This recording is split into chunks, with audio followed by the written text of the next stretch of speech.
Good evening, everyone. Welcome to the November regular monthly meeting of the Tiverton Planning Board. Today is Thursday, November 6, 2025. Hey, Stu. We will start with roll call. Alan Myers. Here.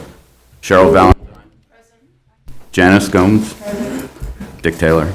Rosemary Eva. Adam Raposa. D.A. Look. Stuart Hardy. Here. And I'm Bill Gerlach. I'm the chair. We have a really robust agenda this evening, so we're going to dive right into things. Up first, BCP Properties, LLC, Major Land Development Preliminary Plan Review, Comprehensive Permit Application, more cordially known as VITAL at Tiverton Commons. Before we turn it over to the applicant, I just wanted to make a small note on the agenda here. It indicates that it's a proposed residential community consisting of 256 apartment-style buildings. That is a typo. There's not 256 buildings being proposed. It's 256 units. We'll get that corrected. So. Mr. Mancini, turn it over to you. Yeah, thank you, Mr. Chairman, members of the board. Good evening. John Mancini. I'm an attorney, and I'm here this evening representing the applicant before you with regards to the project identified as Vital at Tiverton, and it is a comprehensive permit project. And initially, when we saw the application, we were excited about the change that Tiverton had done in providing us 256 buildings on this site. But I'm glad you clarified that. And so, again, for the record, so it's clear, it is 256 units, of which 64 will be affordable units, which is consistent with the comprehensive permit statute, and that's the process under which we're going forward. And this board, I'm sure recalls, we've been here several times. The board did grant master plan approval for this project. We were then before the board with respect to a modification regarding the master plan decision. We then proceeded to further delineate and further prepare our engineering, focusing on some details that the board had expressed both at master plan and also at our amended master plan hearing, important of which was the hydraulic model. We then submitted a substantial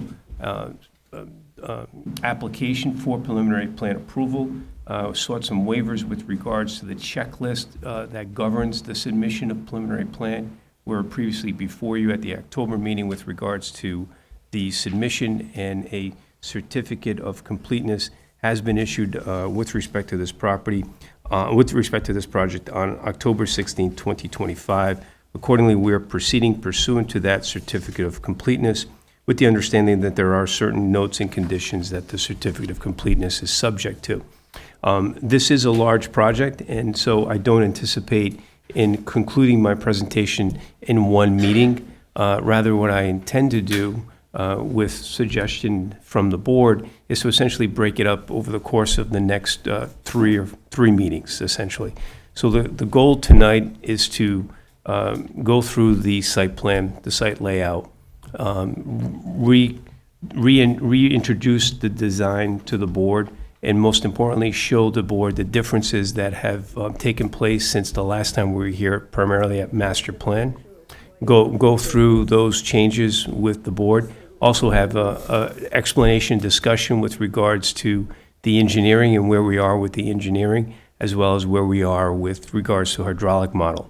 I do have 7 experts that I intend to present, but I will not do that tonight. What I will present tonight with the board's indulgence is essentially our project engineer, who's been on this site from the beginning, Molly Torres of Dupree Engineering, and she'll be the primary person testifying this evening.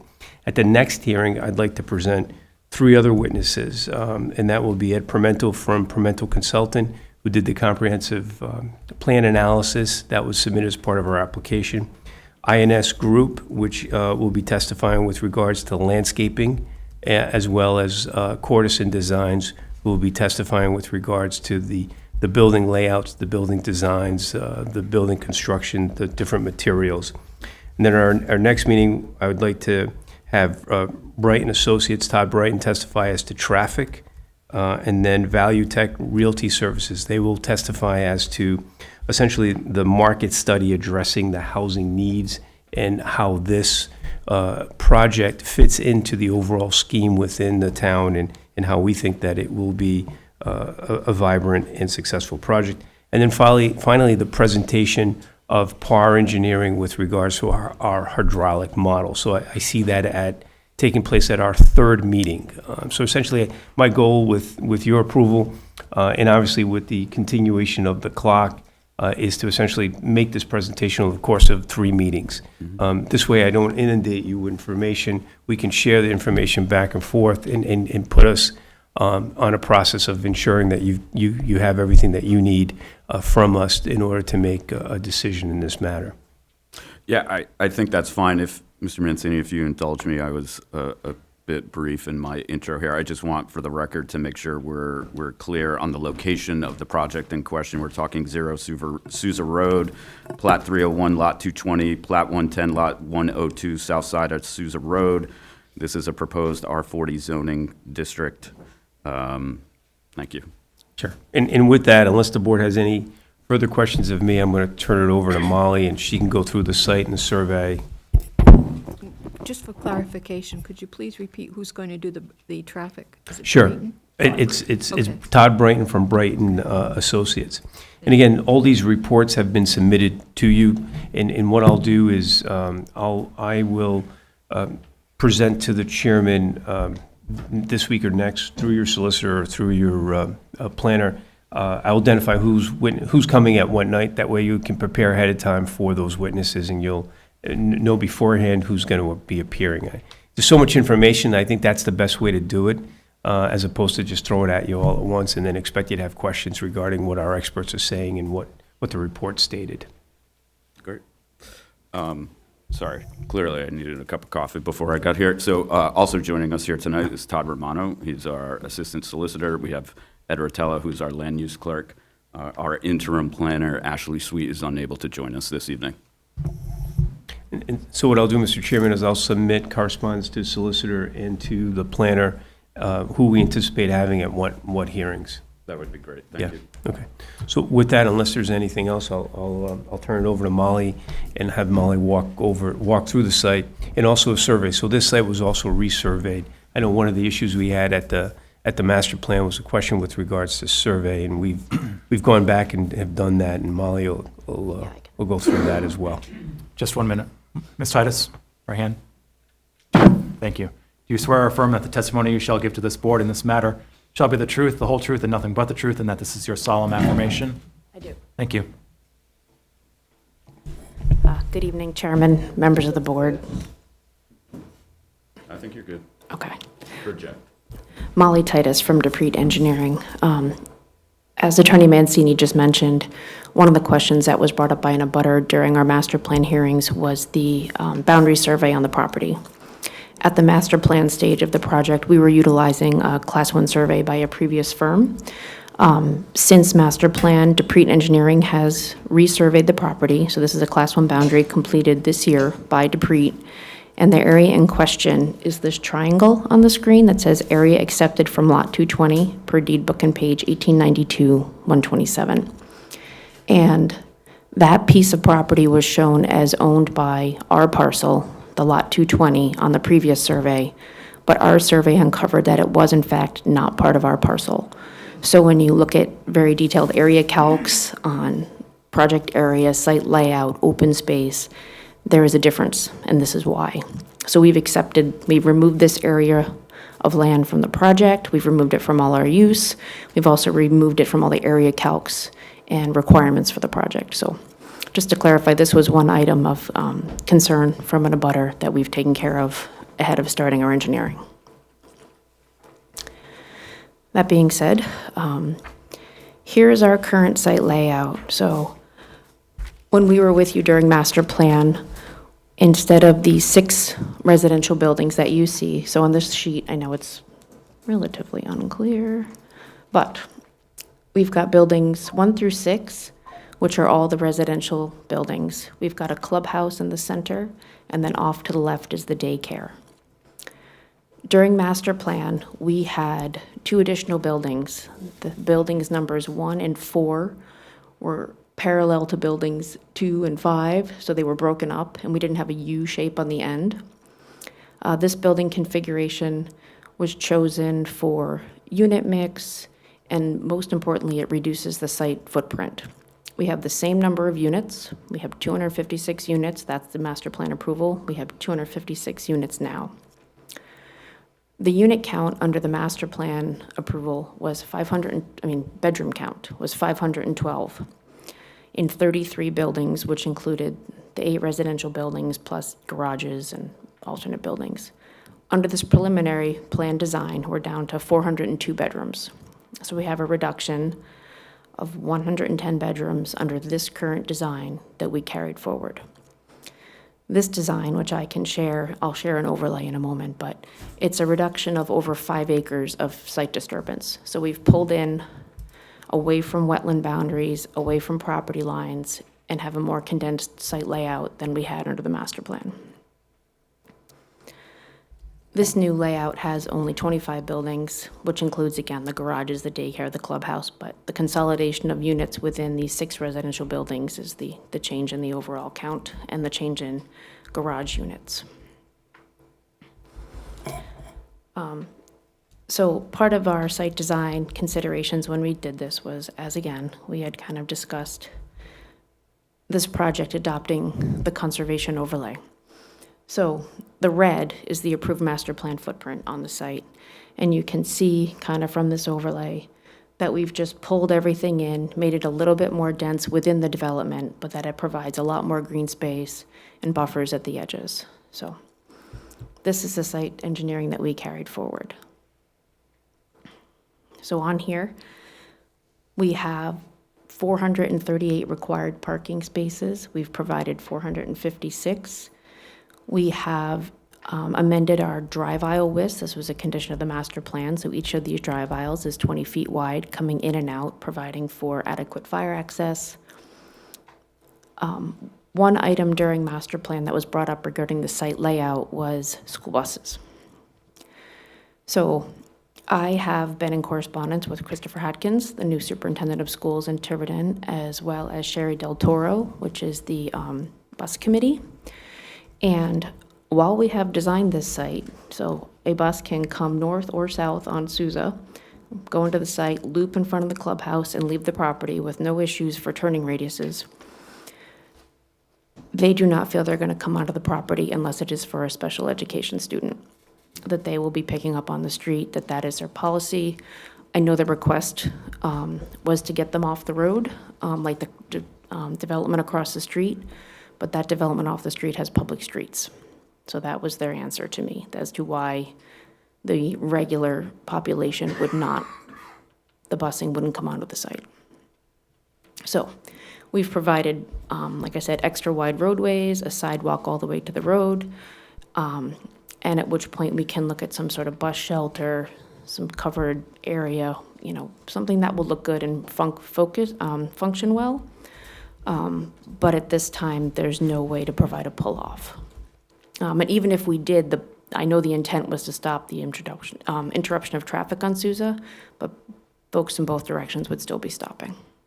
So I will provide copies of all this. This is a written decision from them, so. And just, sorry, Yeah. do you mind questions I as we don't. go along? So just so that I'm clear, I think it's on the right side there. That right, yes. Is that a sidewalk? Yes. That's speckled. It is. Thank you.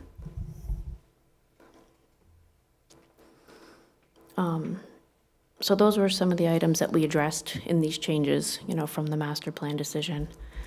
From there, we just went through our engineering process. Some of the other big items we had shown were stormwater basins kind of filling this corner of the site, this bottom right corner, and a stormwater basin filling this entire left-hand edge adjacent to the wetland. And as part of our redesign, we've removed all stormwater from the historic parcel. So the second parcel, which you can see by this faint dashed line, there is no stormwater infrastructure or any proposal of work on that parcel. as part of this work. Everything is outside the 75-foot no-cut buffer. Everything is outside the historic parcel. So I know that was a big request as part of the decision that we were able to accommodate. From there, I can talk briefly overlay. I mean, we've met all the requirements for, like I said, for parking, sidewalks, access, turning radius. We've provided turning movements with the fire department, but we won't be going through anything with them until we've resolved our water issue, because that will come at a later date. As far as the site plan, if there's any questions on layout, I don't know if you want me to go back to the overlay, if there's any concerns with the reduction of footprint, reduction of buildings. No, certainly want to open it up. Cheryl? Just ask a question. Could you clarify the number of children that you expect to live in this development and how they would get out to where the bus stop is going to be? You're saying the bus stop now is going to be right on Sousa Road for all those kids? Yes, that's what the school department requested, and the busing. Okay. So there are all interior sidewalks. I know this is quite small, but every single area from every single building, there's sidewalks throughout. These are all painted crosswalks, and then there is a sidewalk out to Sousa. So from each of the buildings, they'd be going out that. Yes, out the middle driveway, and there'd be one pickup point. This electronics. And how many children are you expecting for school age?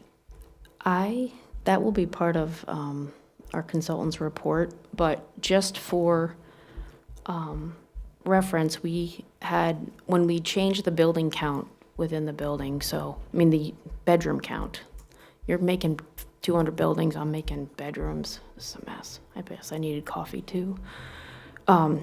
We reduced the number of 3-bedroom units from 48 down to 16, and we reduced the number of 2-bedroom units from 160 down to 114,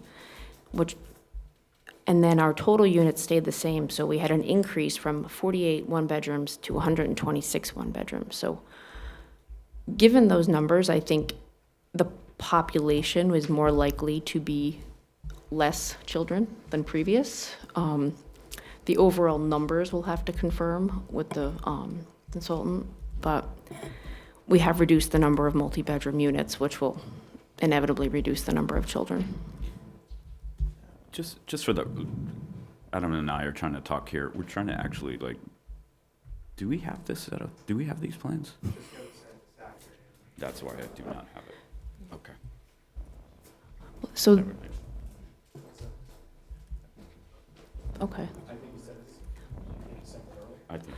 This is the same set of plans that I submitted. Oh, this was before, Oh, this is the same plans. I just, Okay. yeah, no, what I sent today was the graphic. Yeah, the Yeah. only thing, yeah, so just so we're clear, the only thing that's new is the overlay, taking the original plan, overlaying it to what we're presenting now, but the actual site layout was presented as part of our application in August.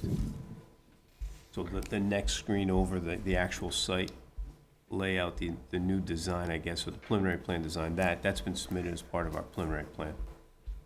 Yeah, August 14th, so.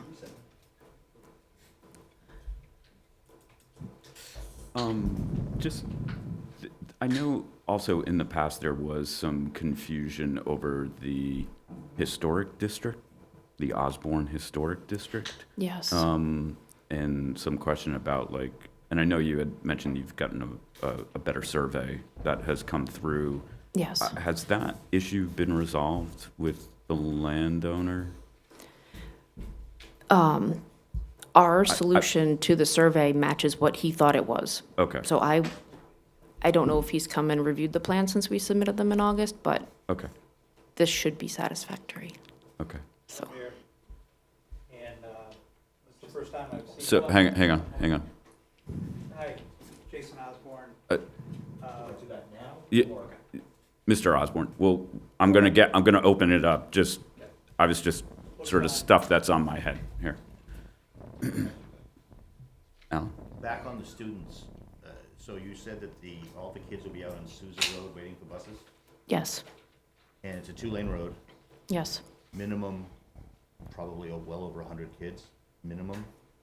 Yes, would that No, be a bedroom? from this development? No. So we have Joe Lombardo, who's submitted an impact study, and we'll have him testify as to what we believe to be the school-age children. Given the fact that the three-bedroom unit count has been diminished to 16 units and one bedroom has been increased, you're not going to see hundreds of children. Not hundreds, but around, like I said, around 100. No. But I'll have Joe testify as to that. Joe Lombardo will testify That's as to. what, 3 and 4 buses parked on the Sousa Road twice a day, picking up kids? Is that what we're looking at, though?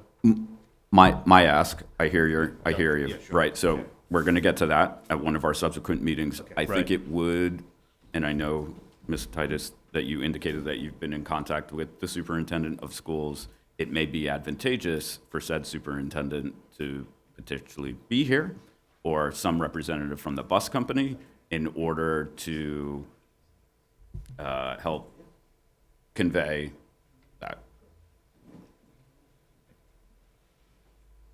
You were looking for the site plans? Yeah, like, I don't know. This is a large file. You have to scroll down.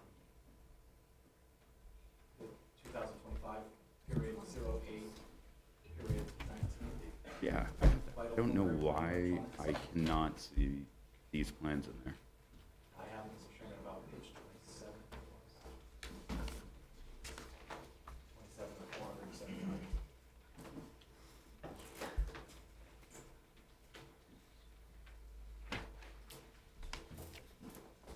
All right, my page 27 does not look like that in this file.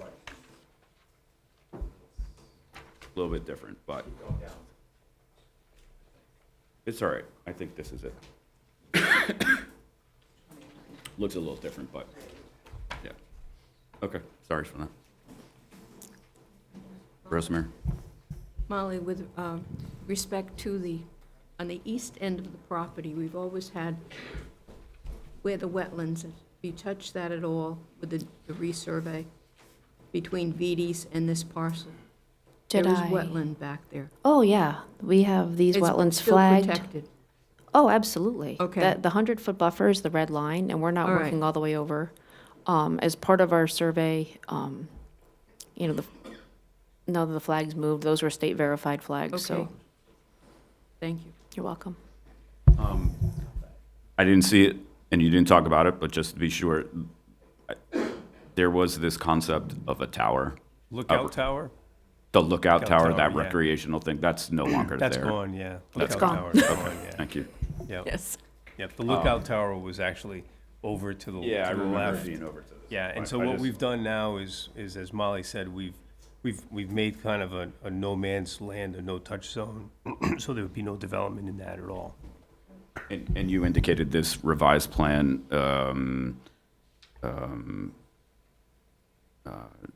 drives 5 fewer acres of development there? Okay, thank you. Yes.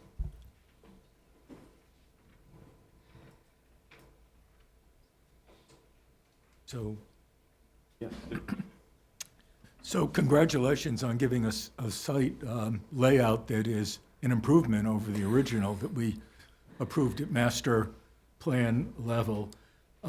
We did, however, approve the master plan with 20 conditions, so it's a conditional approval.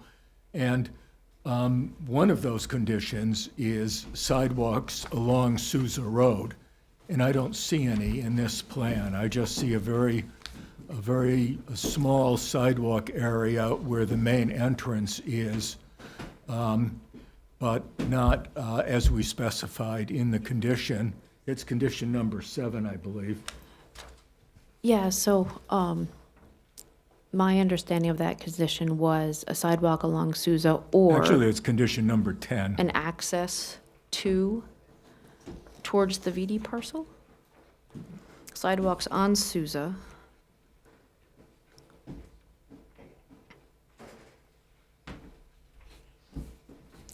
We required the development across the street, Pecasset Reserve, to do sidewalks where they could. And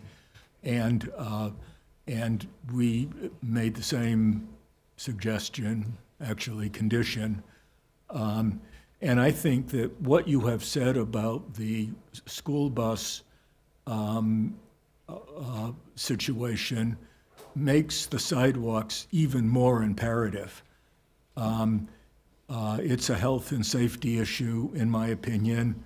We all know that Sousa Road is very narrow, and we know that if we don't have a school bus pull-off area where traffic is not being, is not going to be congested, and sitting behind school buses in the morning and then again in the afternoon, we need a safe place for the kids. And I don't know if the number is 35 or 135, but whatever the number is, we need a safe place for the kids.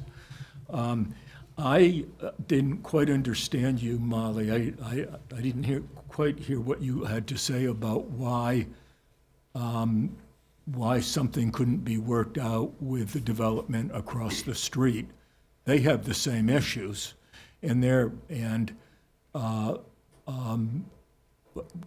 couldn't you get together with the engineer for Pecasset Reserve and come up with something that might work for both of your projects that would be a win-win for everybody, including the town of Tiverton? The idea that the school department says, well, we're not going to do this and we're not going to do that. Maybe the school department doesn't understand what the traffic congestion is like in Tiverton. I don't see it in the morning so much, but I can tell you in the afternoon, in that part of Tiverton, it is not good. And I just wonder what kind of a mess we're creating on Sousa Road if we don't get this thing resolved. We've got plenty of land to deal with. I don't see why we can't take some of that land and use it for reasonably. So I would just underscore the comment that Chairman Bill made about bringing the school department in here and bringing the school bus company in here and questioning them, because I'm not sure that they're paying full attention to this. I'm not being adversarial here. I just like to solve this problem because it is a problem, and I think there is a solution, but I'm not sure anybody is taking it very seriously at this point. That's all I have to say, Mr. Chairman.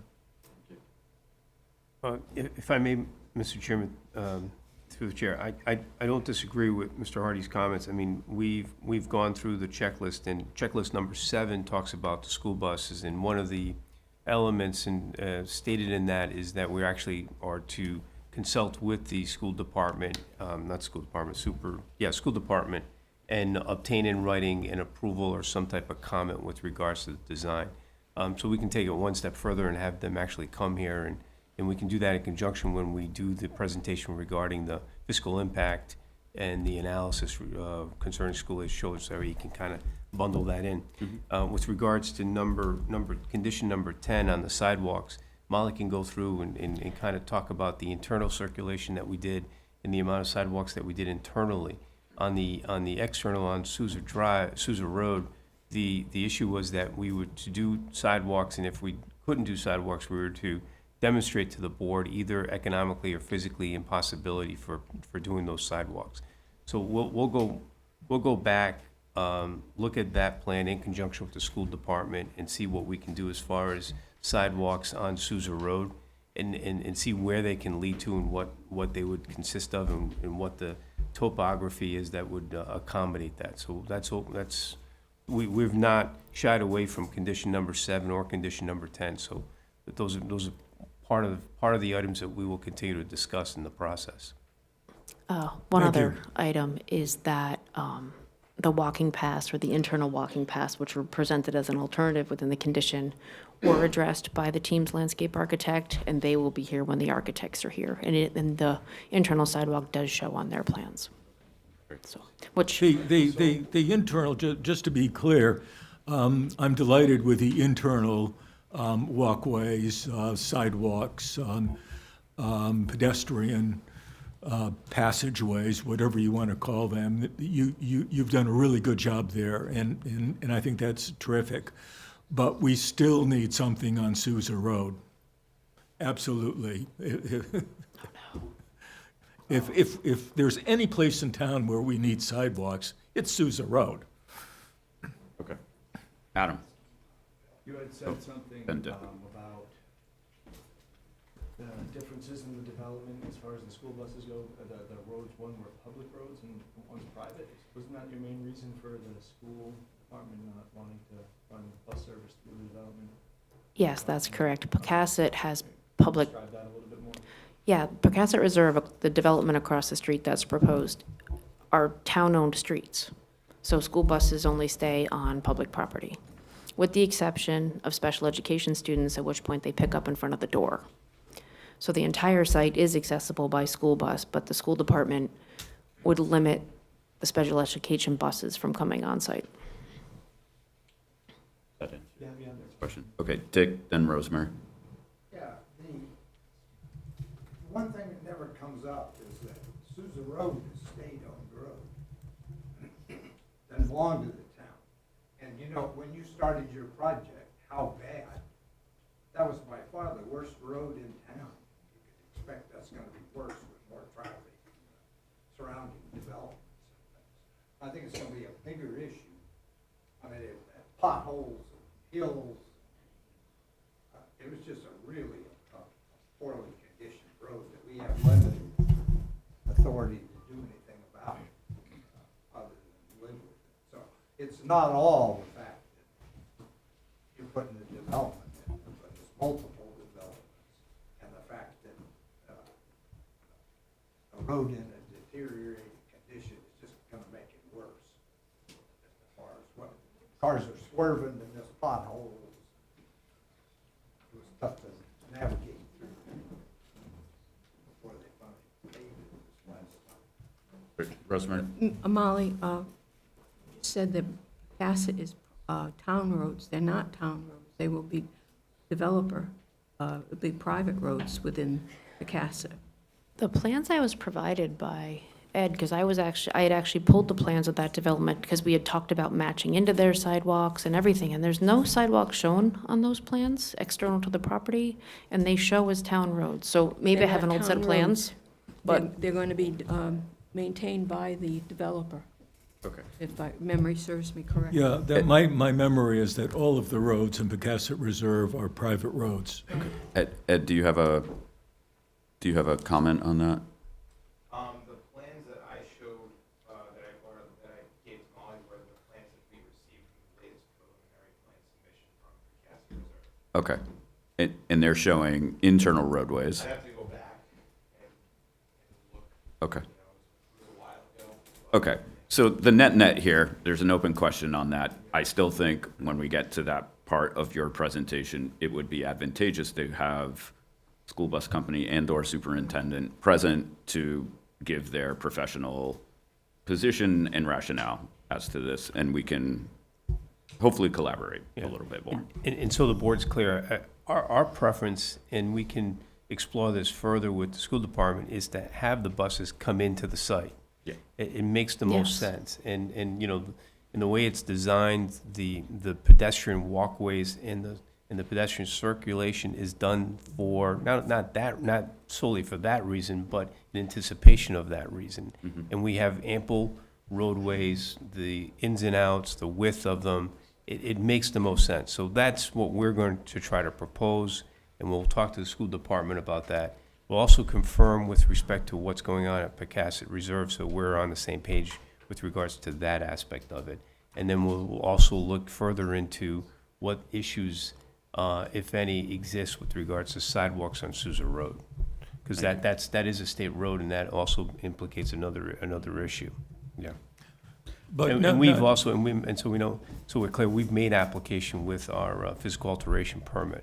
So that's with DOT, so that would also be a discussion with DOT. Right, but in the case of Pocasset Reserve, those sidewalks will be built on private land, on land owned by Pocasset Reserve. On because Sousa they're- Road? On Sousa Road, because Okay. there is not adequate room. So that would probably be the case with you as well. And that's what we're asking, and that's Yeah. what we asked in the condition. And that's important because, if you look at the plan, part of the problem is when we start doing sidewalks on our land that's not part of DOT land, we do run into some wetlands. So you're gonna have Right. some sidewalks that are just gonna die down. And then you're talking about I- crossing over the wetland. No, I understand that. Yeah. And in the case of Cassett Reserve, we did not require sidewalks in those areas. But where sidewalks could be built, we did require them. Okay. Anything else for this evening? Yeah. We talked about the survey. The That was- dimensions, let's talk about the distances of where the buildings are and the conservation area.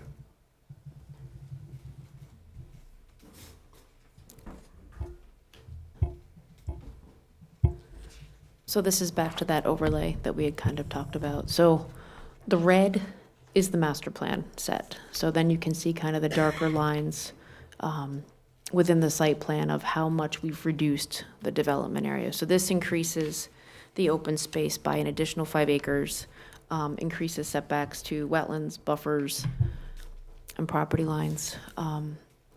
We have maintained the 75-foot no-cut buffer around the perimeter of the site, and we have no work on the Osborne parcel. And you can see in the red, there's the tower where it used to be. Where is the infamous tower? Yes, which has been removed from the plans. Again, I'd like to echo Stu's point, really appreciate the second effort here, and I think less is more here in this particular regard. This is advertised as a public board, open public meeting, which means that it's not a public hearing, but we can open it up for brief commentary from folks if they have it. Any comments would be limited to 3 minutes maximum. Is there any comment from the public here? We have a mic, we're gonna try to still get everyone on mic here, so Check. just name and. Meredith Pucci, East Road, Tiverton.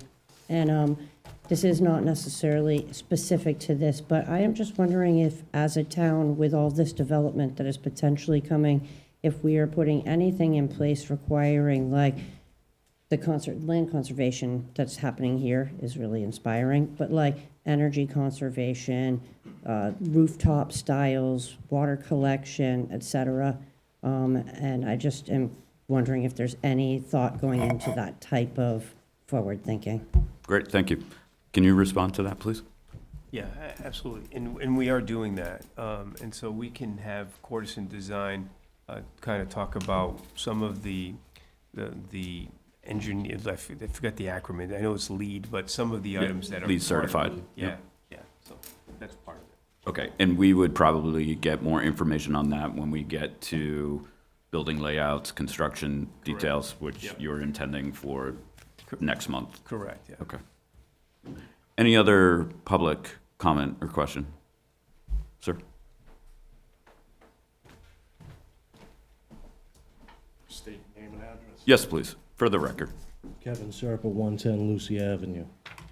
So I would ask the board to consider the national average is 1.94. So for the purpose of figuring out how many additional children will be added to the school, I would ask maybe to take that into consideration.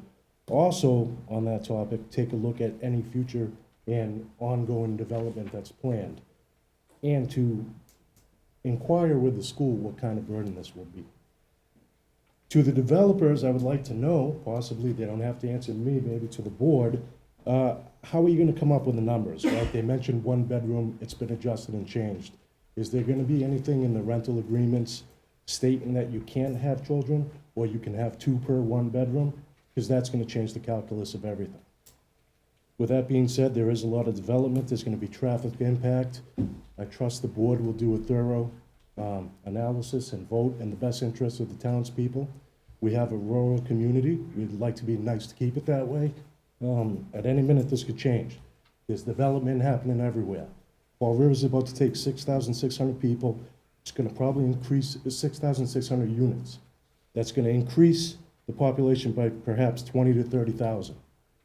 So I would ask the board to take that into consideration. Thank you. Thank you. So just a comment on that. So traffic, there will be a full traffic study. There has been. We will get additional details on this. It appears 2 months out with your traffic engineer. Correct. So we'll have that there. As it relates to, would you like to comment on the question about sort of the rent? Yeah, there will be no prohibition, there'll be no prohibition in the lease agreement about the number of children that you can and can't have in a unit. Okay. And to your first point, sir, I want to reiterate that impact to schools is unfortunately not the purview of this board. That being said, we have advocated strongly and have regular communication with the school department, encouraging them to pay attention to what is going on within the town in terms of development so that they can factor that into their deliberations as it relates to short, mid, and long-range planning. Any other public question or comment? Yes, ma'am. Marcia Rodericks, Paul James Drive. Is there any plan to do anything about the displacement of the wildlife? I have, on average, every day, at least 10 deer in my backyard. I don't mind, but they're eating everything, Mm-hmm. you know? I mean, is there somewhere that they can be taken? And that's just think from the that's- Fish Road, you know, development going in right now. Yes. I mean, it's gonna get worse. The deer are out all day long in the street. I mean, it's sad. Yeah. I acknowledge your point. I feel that myself where I live. Unfortunately, there is, I'm not a wildlife expert, but, you know, I imagine the population will adjust itself depending on habitat, They're food, pretty skinny right now. I mean, it's and So- that is, Just to add a point of clarification, we're not, the wildlife is actually not being displaced. When you build and you create briar, we're actually creating, unfortunately, with some of the building, you're actually creating a better habitat for them. So. in my yard. So people think deer don't live in the deep woods. They live on the edge. They live on the briar where they eat all of our hostas, if anybody's new to that. That wasn't a thing when I moved here 3 years ago. They're eating things that they've never eaten before. Because there wasn't as many. And I moved here from New Jersey, and if anybody has been in New Jersey, because of the amount of development, you have more briar, right? And that's where they live. They're not displaced. We've now created a habitat for them to, in essence, propagate. The coyote may work that out, but it's not a displacement, so I just wanted to clarify that. But it's a good point. Yes, it is. Yes. No, it's I'm not gonna- a displacement. They weren't here. We've created an opportunity for them to propagate. So I'm that's gonna- not a displacement. I'm going to recommend, in the absence of any wildlife experts here, that we don't go deeper on that. Any other? Ms. Anderson?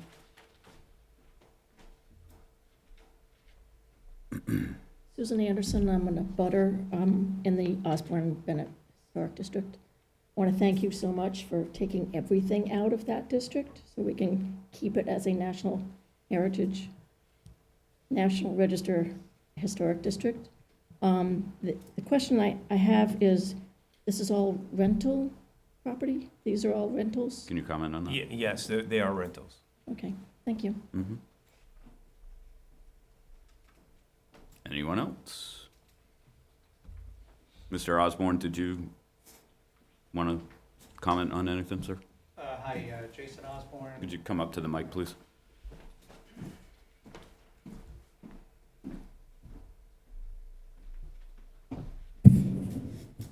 Good evening. Jason Osborne, 1168 Main Road. Yes, and as Deprete Engineering has indicated, they did review the documents in Town Hall regarding the books and pages that I provided them to take a look at it. And first time I've seen the plans here tonight, but it appears that it is correct. So I thank them for that, and I appreciate it. Great, thank you. Thank you. All right, final call. Final call? Okay, thank you. That concludes it. Well, just so it's clear, so Let's we're wrap. continued to the next Yep. scheduled meeting. So do we want to make a motion to continue this?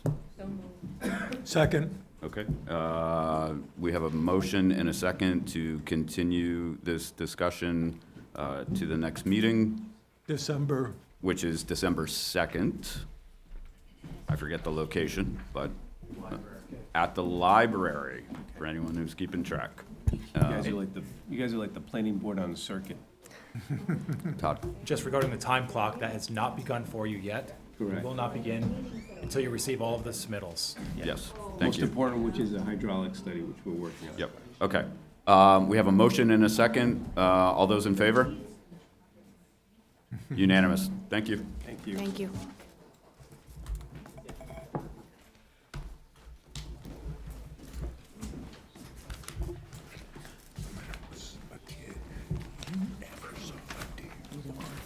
Okay, we're going to transition to agenda item number 2. I'm going to just ask as people exit, if you're going to have conversation, we take it outside. and they eat up my roses. Gets a little loud in here. Like literally, when I moved here in 2022, we would always be like, oh my God, there's a deer. We were so used to seeing them in Jersey, but. You would prefer not to live I know, but they're eating my hostas. It's fine. I think they're cute. Okay, so we're going to keep this train moving here.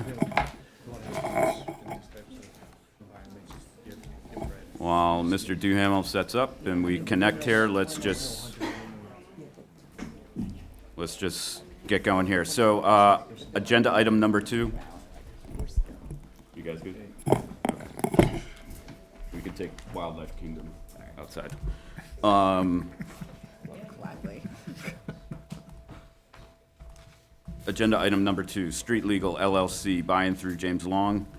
This is a major land development preliminary plan review, proposed 27,200 square foot, 2-story building for a car vault, and off-street parking.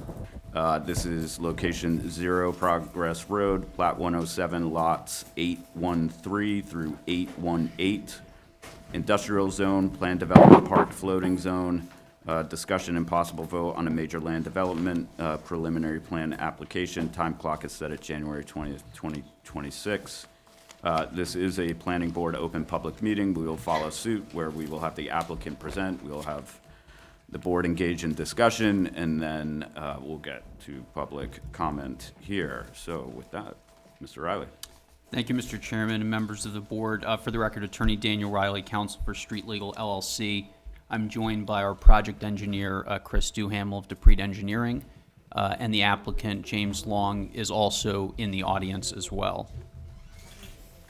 As you indicated in your summary, Mr. Chairman, we are here tonight seeking preliminary plan approval of the Street Legal Car Vault project. This project received master plan approval at the Planning Board's July 1st meeting. That decision was recorded on July 25th. There were a series of conditions that were imposed on that master plan, which have been satisfied, and we can go into that in detail tonight. We also can provide an update as to the overall progress of the project, and I thank the board. I know we've gone back and forth with the board procedurally on a few items on this project relating to certain submissions, but at this point, we are in a pretty good position, and we're seeking approval tonight by the board. Just a few brief updates before I turn it over to Mr. Duhamel to go over the project as it stands now, and also procedurally. Mr. Chairman, if anyone has any questions, I'm more than happy to field them at any point. We don't have to wait until the end if it's easier if something comes up for a member. There were several items outstanding at the last meeting when we were discussing procedural issues related to master plan checklist items and, preliminary plan checklist items and master plan conditions. We have received updated will serve letters from the wastewater district, from the water district, and the water district that refer to the updated occupancy of the building. We also had gone back and forth with the building official and the fire marshal since the master plan approval was granted regarding the use and occupancy of the building. That has been settled in all respects regarding use and occupancy, and we have settled at that revised number of 563 persons. And that is why we had to update the utility letters as well.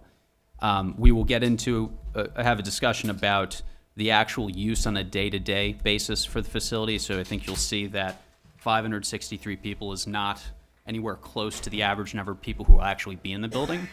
But that was the occupancy that the fire marshal determined was the max capacity for the building.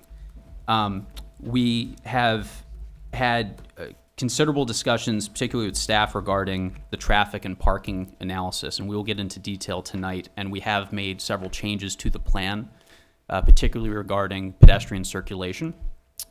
One of the, I think, confusing aspects of the plan, and I apologize for this having been confusing in the past, is that the project itself involving the car storage, the private club, is a relatively low-impact project, low-impact building. But of course, the site does contain significant overflow parking because it's adjacent to the Longplex site, and both sites share common ownership. The goal for the applicant is to use that overflow parking for larger events at the Longplex facility so that previous parking concerns related to big events there can be successfully mitigated. So when you look at this plan, you'll see a significant amount of parking, but that is not for the regular use of the building. We have indicated, and the planning board in its revision to, or its suggested revision with which the town council agreed to regarding the zone, the use in the zoning code, we do anticipate having limited scale car shows that are in keeping with the theme of the building. They would be open to non-club members, and what's anticipated is to have those shows take place in the parking lot where the cars are only located in line spaces. In those instances, it would be expected that those overflow lots would be serving the street legal facility. But in most other respects, those overflow lots will be serving solely the Longplex facility, and we will have an easement recorded that satisfies the planning board and town staff regarding that shared access and use of the parking facilities between Longplex and street legal. When do you plan on? We would have that recorded prior to the final plan approval. Okay. And so that staff can review the verbiage of that, and then that would be recorded. And we'll get into greater detail on traffic. We also have been in conversations with DOT and the State Traffic Commission regarding a light at the intersection of Industrial Way and Fish Road. I know we're before the board on a few projects, so I want to keep things as clear as possible here. But we have submitted that request to the State Traffic Commission as sort of a global solution for future development needs in the park. And that request was actually sent by the town to the State Traffic Commission. As of now, they met yesterday on this item. They're holding it open on their agenda, but they've indicated to us, and we've asked for a letter confirming as much, but they have confirmed in an email to us that as of now, they've performed the traffic studies for a traffic light or any other intersection improvements. And based on the current traffic, as well as all of the projected traffic through 2030, anticipating as DOT sees it the full build out of the park, they do not see a traffic light being warranted there. Currently, the street legal project is the only project that we've put in front of them. It's anticipated that a traffic study will be performed for the Iceplex project, and our goal there is to take that study, provide it to DOT, and convince them that one would be warranted. If it is, a traffic light would likely be installed at the developer's expense. Because of that, the State Traffic Commission has agreed to not officially decline the request now and hold that open while all of these projects are considered. That said, this particular project in front of the board tonight is a much smaller scope project. And when you look at the overflow parking and a lot of the traffic that would be going in and out on event days, for example, that represents existing traffic already going in and out of the Longplex facility. Those car events, the coffee and car events in the parking lot are already taking place there. They would just be taking place here. This is not anticipating new generation of traffic aside from that traffic associated with the club itself, which is pretty minimal. Inside the building, you're looking at 166 spaces. It is a private club, and it's storing luxury and high-end automobiles. So you can imagine even if every single person is in that club at one time, it's going to be more of a leisurely activity. It's going to take place outside of regular business hours in most likelihood and only be open to club members and their guests. So when you look at the overall new traffic added, and Mr. Duhamel's going to get into detail on this, you're not seeing a lot of new traffic trips generated by this project alone. And the traffic going into those overflow lots is already existing longplex traffic. So with those items out of the way, I'll turn it over to Mr. Duhamel to give an overview of the project, as well as go over the changes that we've made since the master plan approval. And certainly I'm open to any questions or comments that the board may have. Todd, are we swearing in Mr. Duhamel? Mr. Duhamel, do you swear or affirm that the testimony you shall give to this board in this matter shall be the truth, the whole truth, and nothing but the truth, and that this is your solemn affirmation? I do. Thank you. So my name is Chris Duhamel. I'm a professional engineer and land surveyor with Dupree Engineering, and Dupree Engineering has worked on this project with the owner, Jim Long, to create a car storage membership facility. From the last planning board, the board had asked for greater connectivity for pedestrian access throughout the site. So we had revised the plans to provide for an additional sidewalk leading to the additional sidewalks on Longplex site. We've looped that sidewalk into the lower parking lot, the overflow parking lot, if you will, and we provided for sidewalks that route to the proposed car storage building on both the east and the west locations. And I've extended the sidewalks to the Progress Way, where there'll be future development of the recreational facility, the ice rink, and potentially a hotel on the property as well. So that's a requirement that the planning board had asked for within the master plan approval, that there be connectivity between the existing recreational facility, Longplex Family Center, and the proposed car storage street legal development.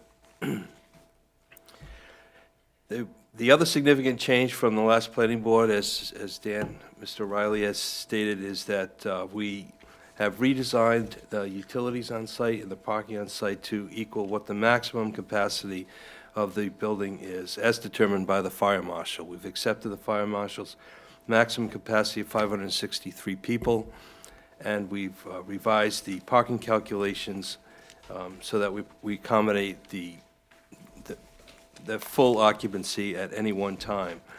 Utilizing the zoning code for an assembly area, we've determined that the code provides for one space per 4 people, and we've provided for 563 divided by 4, that's 141 spaces that are required for this facility itself. And that parking is designed around the building proper, without going into the overflow lot. The parking is paved and striped within the majority of the area, and there's a small section of 30 spaces that is reinforced turf, so it's very infrequently utilized. Would be only for that max occupancy of 563 people attending an event within the site. And all that parking would be accommodated within this upper plateau of the parcel. During the master plan, the planning board had asked for, had expressed a concern, besides connectivity of parking, and having enough parking, not allowing for off-street parking. So we don't need off-street parking for the for the street legal car storage facility, but we are providing for overflow parking for the Longplex facility. And in the event there is some function at the car storage, this is on the property of the car storage ownership, Street Legal LLC ownership, and then this parking could be utilized for both parties. At the master plan, they were not connected, they're not looped together. The planning board asked for that to be looped and have the connectivity to the Longplex. So this will alleviate a lot of the parking issues that are being witnessed on events at Longplex, to have this overflow parking.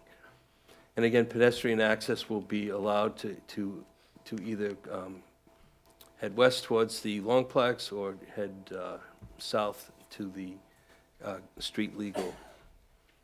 So we've met those two requirements that the planning board had asked for connectivity and parking. What we felt we weren't asked to do is to have a traffic level of service analysis for the proposed street legal building. The reason being that the use of this car storage is very limited within most periods.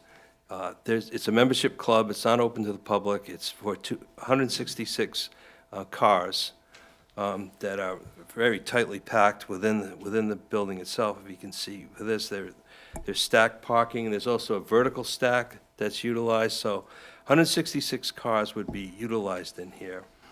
There's a member lounge, about 45 seats, and there's an outdoor deck of 700 square foot, so there's room for the membership, and if the membership were limited to one per car, 166 people, there's not a lot of volume that would come. And on events, if there were a street legal brand experience, as it's just coined on this plan, to have a catered event, to have a showroom event of cars, that would provide for the maximum occupancy of 563 people with all the uses that are proposed within this site. The amount of traffic generated by that number of people would be estimated with the ITE trip generation manual. So you can imagine with these type of facilities, there's not a lot of facilities that are built that are like this. So there's not a specific code that calls out for a car storage membership with events for this brand experience.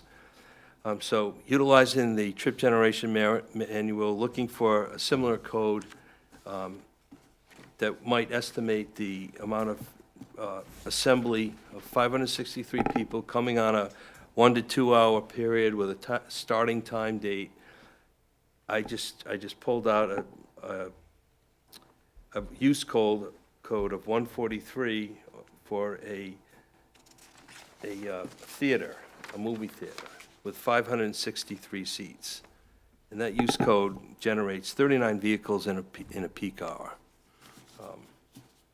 So from that, I said for a conservative estimate beyond that, it would be 60 vehicles per hour.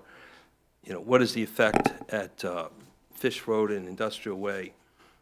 It'd be minimal, one car every minute.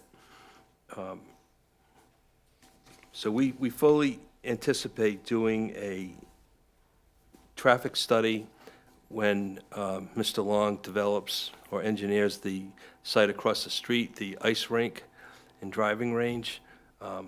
With that, he will do a traffic estimate count for a similar facility of this street legal design to add to that cumulative trip generation manual. But that would be with the use of the other project, where there's going to be substantially more use, 2,000 people potentially coming to the facility for the ice rink, for a 1,000-seat bleacher stands for a restaurant. You know, it's going to be a very much larger generator of traffic.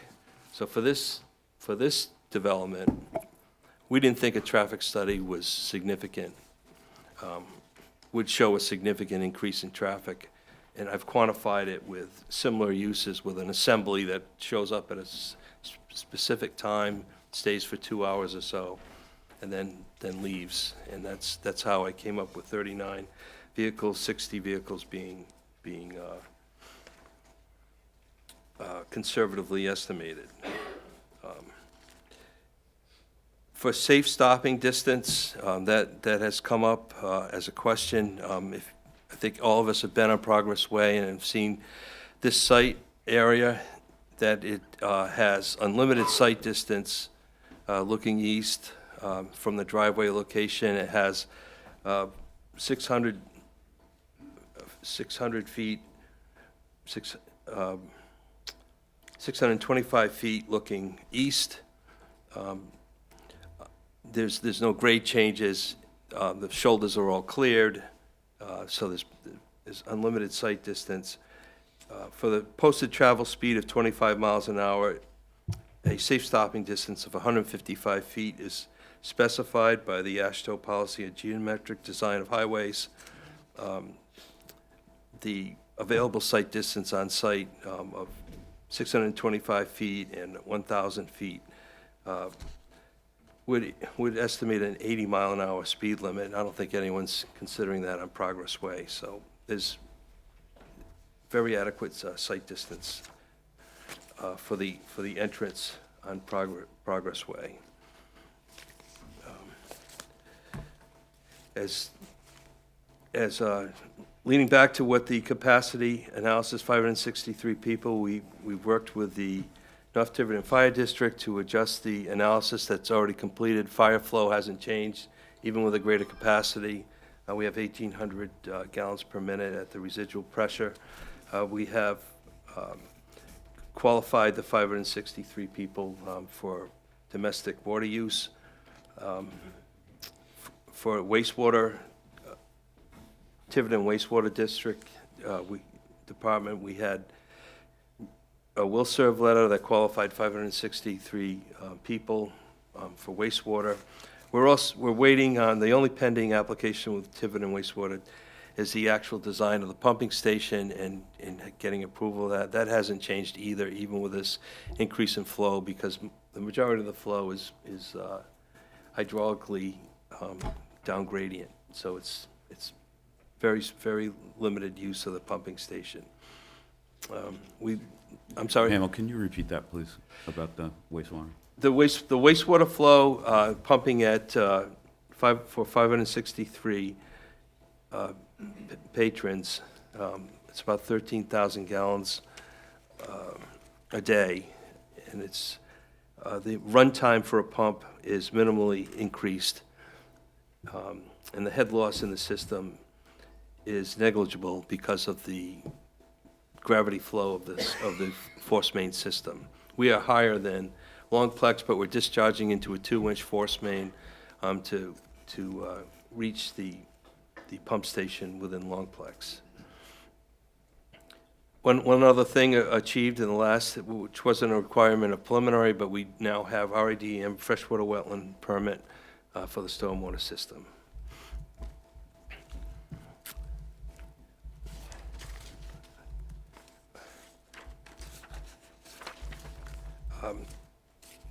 So this design meets all the requirements of the preliminary plan checklist at this point. We hope the board sees fit to approve this without revisions.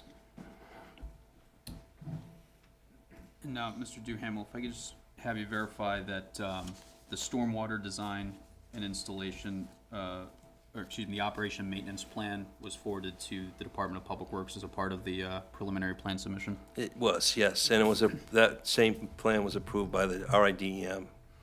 Okay.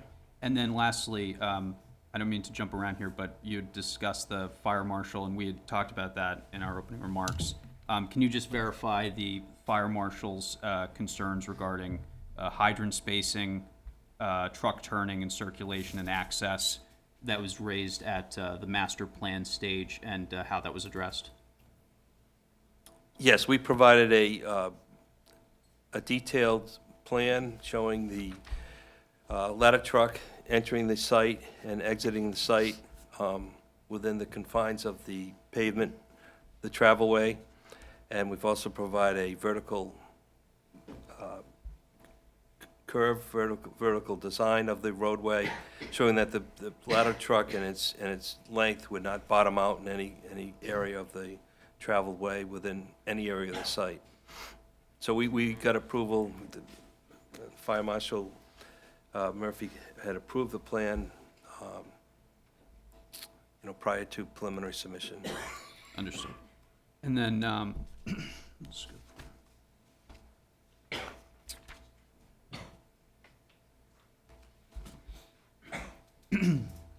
So, Mr. Chairman, I think that as far as some issues we want to get out on the record for Mr. Duhamel, I think he's gone through pretty exhaustively the analysis he's performed regarding traffic and parking, the changes to the site plan. I would just add that there were 2 checklist items that are required prior to preliminary plan approval. So we can have the hearing tonight, we can have approval with conditions, but those related to the stormwater operation and maintenance plan and a review of the site by the DPW director serving as town engineer. That information has been submitted to him. We haven't received that yet, but we are working with his office to have that in hand, and will be forwarded to staff as soon as that is received. We also have filed for the administrative subdivision of these lots already. We have not yet had the merger of the lots recorded, but we anticipate that will happen within the next few days. I understand that would be something that would be subject to recording at the final stage, but since that will be a condition either way, we will be getting ahead of that, and also recording the shared parking easement we discussed earlier at that time. With that, Mr. Chairman, if you have any questions, if the board has any questions, I'd be more than happy to take them. There will be questions. And I encourage everyone to chime in. So just working in reverse order, the plans, I understand we're now waiting on some corrections on those plans so that we can print the Mylar. Are you talking about the subdivision plans? Yes. That's been done. The Mylar is dropped off at this meeting. It's brought up this evening. There you go. Yep, thank you. Okay. Where to begin? So, first of all, let me go on record that I support this development in this project. So my questions are not coming from a position of not supporting, but I am supporting. This office and board has certain standards that we apply here. And so I do want to dive into a bit of the traffic and maybe a little bit of the parking, a little bit. Mr. Duhamel, with all due respect, sir, while I agree with you that this is a low-impact use here, I don't think a unilateral decision or opinion to not submit even a lower fidelity, full-fledged traffic analysis, not a full study, but a traffic analysis can be done, I guess, here. And so I just want to make sure that we can go through and just talk about a few of these things. Please. To get us through here. So I know Ashley Sweet, our interim planner, did supply a number of questions to help sort of guide some of these things here. And I do want to just talk through a couple of these things.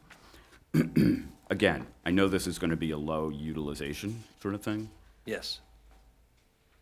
But the both of you have testified here, and this has come across in the documentation as part of the application as well. Mr. Riley, you're noting that there's likely very little traffic because any existing traffic is simply migrating from Longplex over to the car vault property. But then, Mr. Duhamel, you're talking about using those ITE standards to calculate a maximum sort of trip, Yes. number of trips per day. I think the number is 60 or thereabouts. Peak hour. Peak hour. Do we know what the peak hour actually is? I would estimate it on weekdays, weekends rather, sorry, not weekdays, that the generator, the abutting road peak hour would see, Fish Road would see the peak hour within the AM, 8 to 9, for instance, Okay. and PM, 4 to 5, for instance. This is a recreational facility that's, occasionally used. If it did have 563 people in that, it would not be in the morning peak hour, would not be in the evening peak hour of a weekday, it would be on a weekend.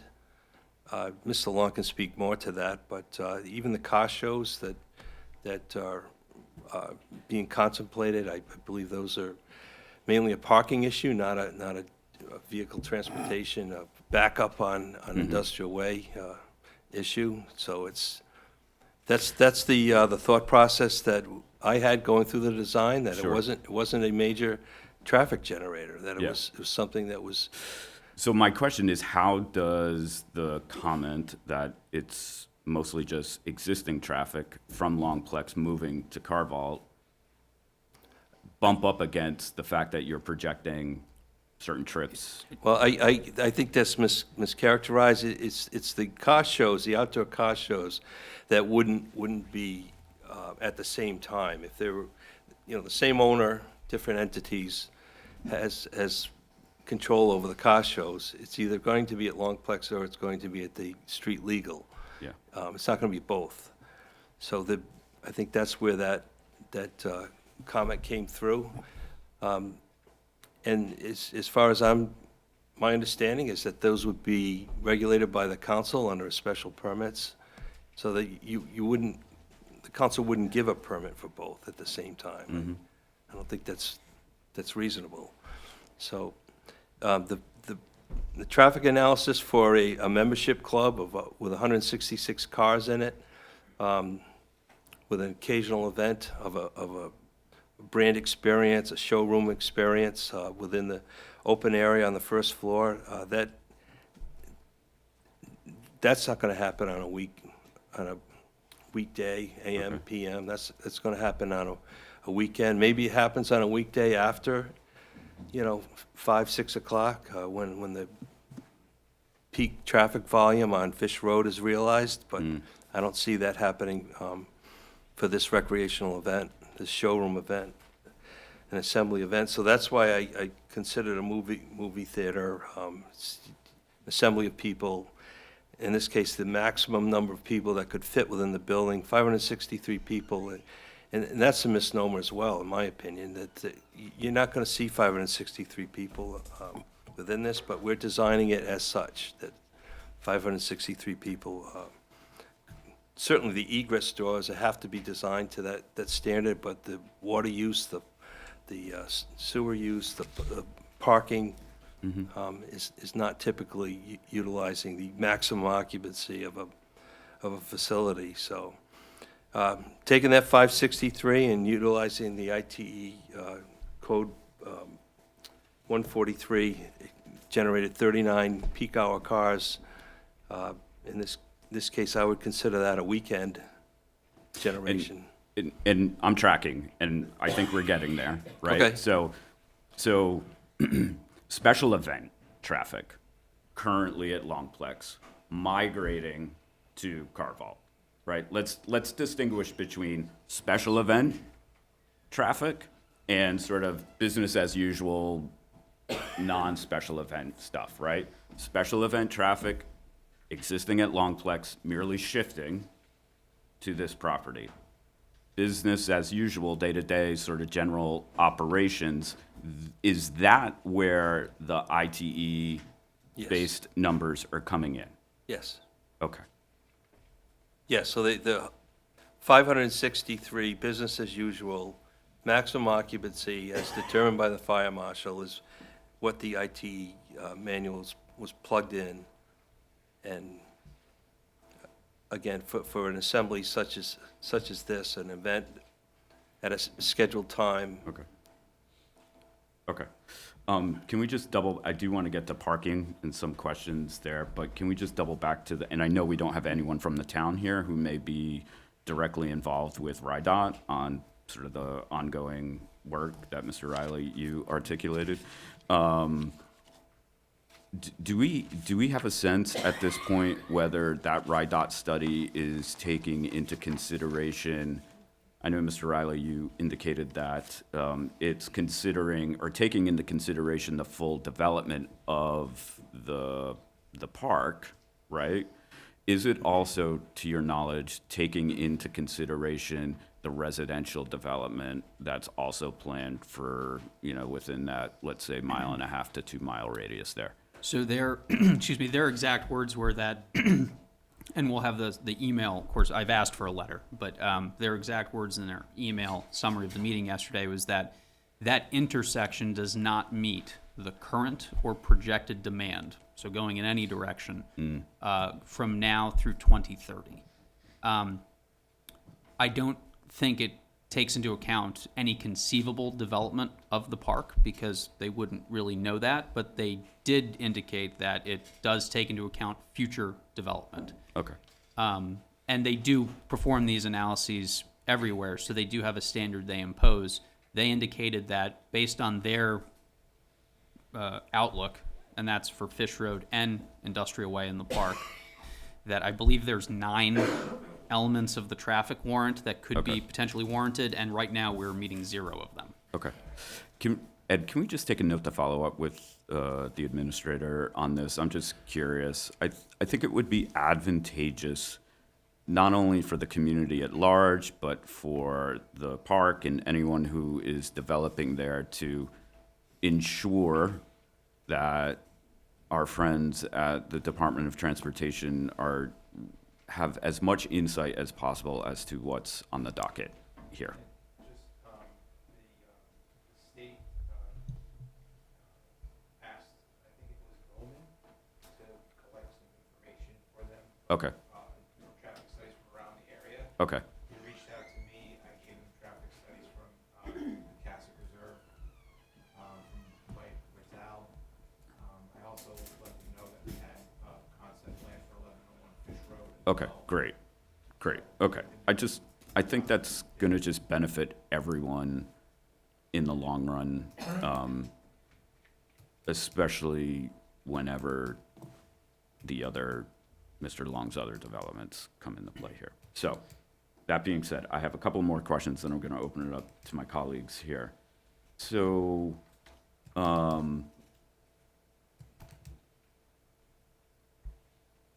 parking demand. So, can you just reiterate how the requirement of 141 spaces was determined? And does that include all of the potential uses intended for the location? The zoning code for restaurants, theaters, churches, and other places of public assembly require 1 car space per 4 persons of occupancy.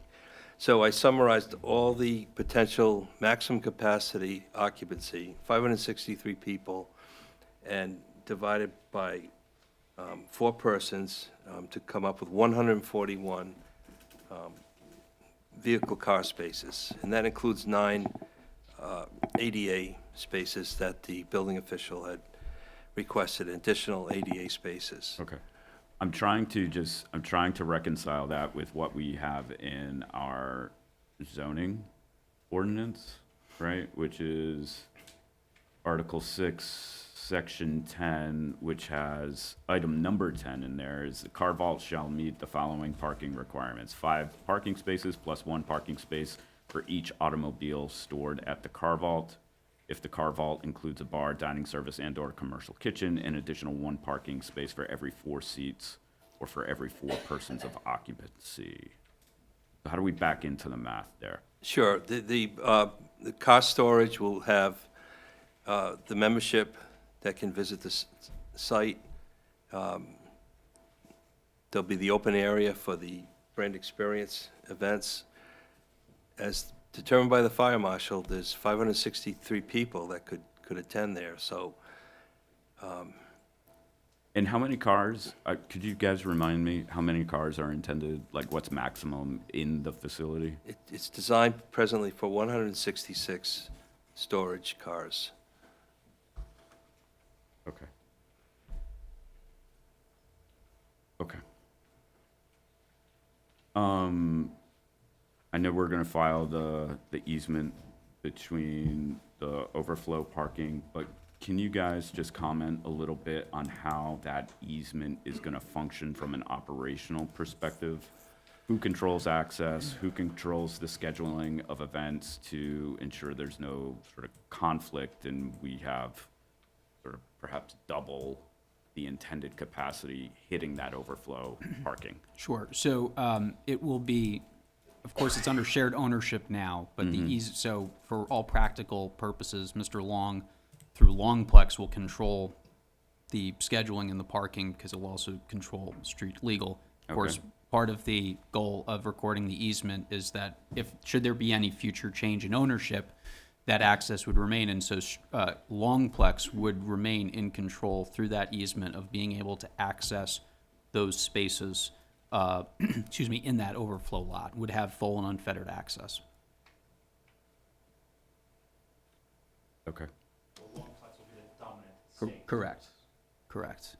They'll be the dominant estate, and the Longplex would, of course, control the scheduling at their own facility. Certain events are subject to, excuse me, certain events are subject to town council approval, and so they would see parking, and that would be a part of a parking plan provided to the police department and others. And then through the course of regular business at Longplex, they would still have access to those overflow lots at their discretion. Okay. And just for the record, who prepared the letter that was submitted to us? Which On letter? October 16th with the traffic? I believe that was you. That was me, and I was summarizing Mr. Duhamel's analysis. Okay. And Mr. Duhamel, just for the record, are you a licensed, I know you're a licensed engineer, sir. I am. But are you a professional engineer with experience in traffic or transportation planning? I am. At this level, Tiverton Engineering, myself, we typically prepare this type of an analysis. When we do the other development, we will hire a traffic engineer. Mr. Long will hire a traffic engineer that will address the impact on Fish Road and Industrial Way. Okay. Will there be any Rhode Island licensed engineer certified, stamped, or endorse, who will certify, stamp, or endorse the traffic or parking information that you guys have submitted here? Yes, we have. We have done that on this preliminary plan submission. Okay. If you need something more, I'll prepare a letter and. Okay. I'm going to pause my questions now and open it up to my colleagues here. Sure, Alan? How many events, the outdoor events, that I've seen them advertised, I've never been to one, how many in a year do you do, on average?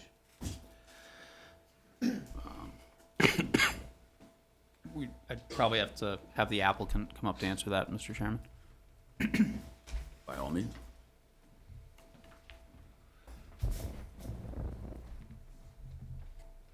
Mr. Long, before you respond, do you swear or affirm the testimony that you shall give to this board in this matter shall be the truth, the whole truth, and nothing but the truth, and that this is your solemn affirmation? Oh, they do. Thank you. Hi, Jim Long. Could you just, Mr. Long, could you just answer the question from Mr. Myers about, like, how many events do you plan? So ask me again. How many events, the ones we were talking about, the ones that would probably migrate from Longplex over to the new project, a year? I don't see them advertised that often. So I didn't want to come up here, but I'm kind of glad I did. So one thing that I want to make clear is the car building is going to complement Longplex a lot. The number one goal here was to do that lower parking lot, was to fix the problems at Longplex. We all know we have a parking problem. So that was my game plan. The car building does not need that lower parking lot, okay? It doesn't. So I can operate, I never had to build it, I built it to take care of Long Plex's problems. That being said, we do Cars and Coffee, going back to your answer. Right now, we do it every other Sunday. 8 o'clock in the morning, 9 o'clock in the morning until I think 12. So the traffic comes in the morning and it leaves by lunchtime. Those happen during our spring, summer, and I think we end early in September. Why Longplex is dead, because all the kids are outside playing. So it complements each other. We are now busy. Longplex is starting to be busy starting next Saturday, and it will be max for the next 5 months. The cool part about this whole project is the car building will be closed. It's a winter storage. No one's bringing out their fancy cars in the winter. So you won't even see any events going on unless they're inside the club, which they'll be inside the club. So there will be no car shows going on, nothing outside of that building during those months. Okay. So every time we're doing a car show, that means Longplex is slow. I am just taking it away from Longplex and putting it in this parking lot. And then again, we shut it down for the year. So it'll be closed for 4 to 5 months. Okay. So to follow up, half a year, and then every other week in the half a year. Yes. So roughly 25% of the year of weekends.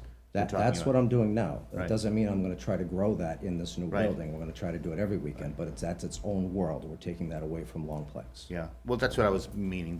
The traffic that we were talking about, it has to be even diminished more than we've been talking about. Because it's not every weekend. We made it sound as we were talking, like it was every weekend it was going to be a car show, but it's not. Because of the seasonality Yeah. of the events. So it's even less, the traffic is gonna be even less than we did, probably discussed 10 minutes ago. All right, thank you, that's it. Great. Other questions or comments? I just have a point of clarification. And I think you originally said, when we had this whole conversation about the light needed, that they're tabling that, and when you go back with Ice House, you might meet more of those qualifications that would require a reassessment, is that correct? That's correct. Okay. Yeah, we would provide them with our study, and essentially, if we can contradict their study, they'll accept it, but at that point, they could force the developer, Commerce Corporation, there are other parties that could come involved, but they could allow the construction of a light, but not in their budget, is their way of describing it. Thank you. I would like to see us work with the town administrator and come up with a game plan with every project that you feel is gonna happen on Fish Road. And then blow up the park with the other sales that they might have, including the ice rink, including the hotel, and anything else that we can put in there for now. And then go to them as a package and say, it's not an option, we need the light, okay? Because we have the best thing going for us. It's a state road, and the police department is on that intersection. So if they can't get in and out safely, it's gonna be a problem. I completely 110% agree with you. And that was the reason for my sort of question to Ed about to what extent are we making sure that RIDOT is fully aware of sort of the scope and intent here? So, okay. Other comments? Questions? Sure. So I think this type of development is just what, the business park needs. Like Mr. Long was just saying, the traffic is gonna, the traffic issues that you might have now are gonna benefit from additional flow, parking. As far as the traffic light on Fish Road and his comment about the police department, I don't really know how long the police department's gonna be there for. It's kinda small. The town's growing. I mean, who knows where the police station's gonna wind up in 5 years. But aside from that, we keep going. Any other comment or question? I'd like to make a clarification. Yes, please. The parking standard, as Mr. Gerlach read out, per the performance standard, it's 1 space per stored vehicle plus an additional 5 spaces. That's 171 spaces, right? I'm going by the zoning ordinance. The zoning ordinance performance standard says, what Mr. Gerlach read earlier, and I just want to make sure that this parking design here appropriately designates the spots for street legal versus dedicated for the easement. I'm not saying you need to have additional parking. Do you take into account the parking spots that are actually in the garage? I mean, are those considered parking spots? No. No, this is No. outside. This No. is outside. And that's why, like, I'm gonna need to get the calculator out and do a little. So you would need 171 for street legal. I see 161 right now around the street legal building and 150 below. So I think the easement would have to identify 140 in the lower lot to Long Place. Am I making sense? Yes. We can accommodate that. Typical shared parking is allowed in shopping centers with different uses, so if we could utilize that. I understand. I'm just making sure that the easement designates 140 of the overflow area for the easement. Leaves 10 for street legal. Correct. Correct, yeah. Can we capture that as a condition of approval here? Yes. Okay. Is that I fair? think that's Yeah. solvable here. Yes, Yeah. Not asking for more parking, just right, designation of it. that's fine. Rosemary, did you have a question? Okay. All right. Cheryl? No, Janice. No, Cheryl, please. Sorry. I think Longplex overall is a wonderful addition to the business park, so hopefully we can work with them and resolve the last few issues. Okay. Okay, so any other comment? Okay, so this, again, is a planning board open public meeting, so I do want to just see if there's anyone in the audience who would like to make a comment. We'll keep it to 3 minutes.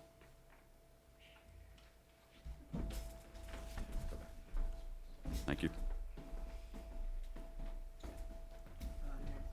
East Road. Thank you. I have a question. Is this the same engineer who engineered the Longplex parking lot? Yes, it is. So I have a little concern because when I come out of, I love the Longplex and I support everything that's I know what happening you're here. gonna say. So when I come out of the Longplex, you hit a rotary, but you're not forced to go into the rotary. And I find it kind of frightening to both pull in and pull out of that. And I know that's not what we're here to talk about today. I just worry that the quality of the engineering is, or whatever. I just hope that we see a better plan than that one. Number two, similar to my last comment from the previous thing, is I'm hoping that efforts are made both with the building itself and almost more importantly, that massive expanse of parking, which I agree is needed for the Longplex, for, you know, any consideration, permeable landscaping for drainage. I mean, in my mind, utilizing parking for solar panels, just different things that another huge concern I have, and this also bridges into the golf thing, is light pollution. Are we putting in lights that meet code? We have dark sky compliant requirements here for Excellent. lighting. So, thank you, that's all. Yep. Not part of this application. I concur with that. I hate can explain doing what that happened. myself. You know, we I go out the backside because I just, It's much it's like I'm easier. rolling the dice every time I roll through there. We didn't revise the cul-de-sac design that was going to be extended to another development to the north, and I don't want to get it, like, that's not Okay. part of this application. Just I appreciate that. We're not proud of it either, is what we're saying. file that away in any which way you see fit. Okay, so I want to, Just one last thing. yes, please. Today, an issue presented itself regarding the size with the subdivision merger of the lots. And we just want to make sure that those are consistent between the preliminary plan or the final plan that's submitted and the administrative subdivision. So there was a Scribner's area, I'll call it, the GIS area that was on the plan was utilized. We have a more accurate summation of all the lots now. The individual lots were not surveyed. The perimeter of this parcel was surveyed, and the 15.7 acres is what this is designed to. So there's no change in the perimeter. There's only change in the notation of how that perimeter was formed. Are there any changes, Mr. Duhamel, that are required for this preliminary plan and subsequent final plan site that's going to be submitted? None. We have a Mylar that was correct. Ed For alerted the us today, subdivision, and we fixed it today. for the administrative subdivision, I understand. Yes. I just want to make sure the numbers are consistent between the administrative subdivision and the final plan submitted here. Yes, without question, they are the same. And they will be the same? They are the same. Yes. Okay. You So- understand the concern? This, Yes. this 15.71 acres is the same. This section here was listed as 9.1, it's really 7.6, 7.8. So that correction has been made to this. And you can see how it's just referencing all the GIS. Right, but I guess, Chris, what I'm probably getting at is the final plan submission will show lot 816 as being 7.8 acres. It does, the plan brought tonight. The Thank you, final Ed. plan that you're submitting, The final plan submitted will also show that. The final plan will also show the the recorded, final plan for the major land development, is yes, what I'm asking. yes, and it'll reference the record booking page on the final plan. We're good? Yes. Okay. Yes. So before we get to a vote here, right, I want to just make the ask. Given that, Mr. Duhamel, you are a licensed engineer with traffic experience, and we have the letter from you, Mr. Riley, that can we augment that letter to include some additional detail as outlined by Ms. Sweet? Sure. And I'd like to have that in there. I don't think it's a major ask. I think you've talked to it a bit this evening, but specifically, some commentary about the existing traffic conditions in and around Progress Way, Fish Road. We talked about site distances already. I don't recall specifically if site distance commentary is included in that letter, but if not, I think it would be beneficial to have that in there. Also, some commentary about the internal circulation of vehicles. We did not talk about access geometry this evening. I think we have with the fire marshal review. Okay. That's a ladder truck, that's not a box truck or anything, it's the most constricted vehicle that negotiates around the site, around the parking area. Has that been accommodated? Yes. Yes. It's approved by the fire marshal. It meets all ASHTO requirements. Okay. I had provided a letter from when I got Miss Sweet's review, so I could date Okay. this for the final submission Okay. if that's appropriate. All right. So I think there's a number of conditions of approval that we need to set forth as part of this. And so I really want my colleagues on the board to make sure we're all good on this front here. Number one, stormwater operation and maintenance plan. A long-term operation and maintenance plan for stormwater infrastructure shall be submitted for review and approval by the town engineer in accordance with Article 8, Section 23.6 of the Tiverton Land Development and Subdivision Regulations. I believe you all have a copy of this, so no need to scribble. Any issue with that? No, we've Okay. submitted, we'll submit the same as DM approved. Okay. Town engineer review. The final stormwater grading and utility plan shall be reviewed and approved by the town engineer to ensure compliance with the Rhode Island Stormwater Design and Installation Standards Manual and the Tiverton Land Development and Subdivision Regulations prior to final plan approval. It's complete, it's done. It's done. Has it been submitted? Yes. I think we're just waiting to sign off from the town engineer on that. But Okay. it was submitted to them, All right, yes. so that one's already in progress. The traffic information, we just discussed that. The request is to augment, right, with information around existing traffic conditions and volumes on Progress Way, Fish Road, and the surrounding intersections. We already have the ITE trip generation rate information there. we've talked about geometry and site distances and internal circulation, but additional commentary to that in the letter. And I'm going to request that this letter come from Mr. Duhamel. Okay. And signed and stamped and certified accordingly. And then,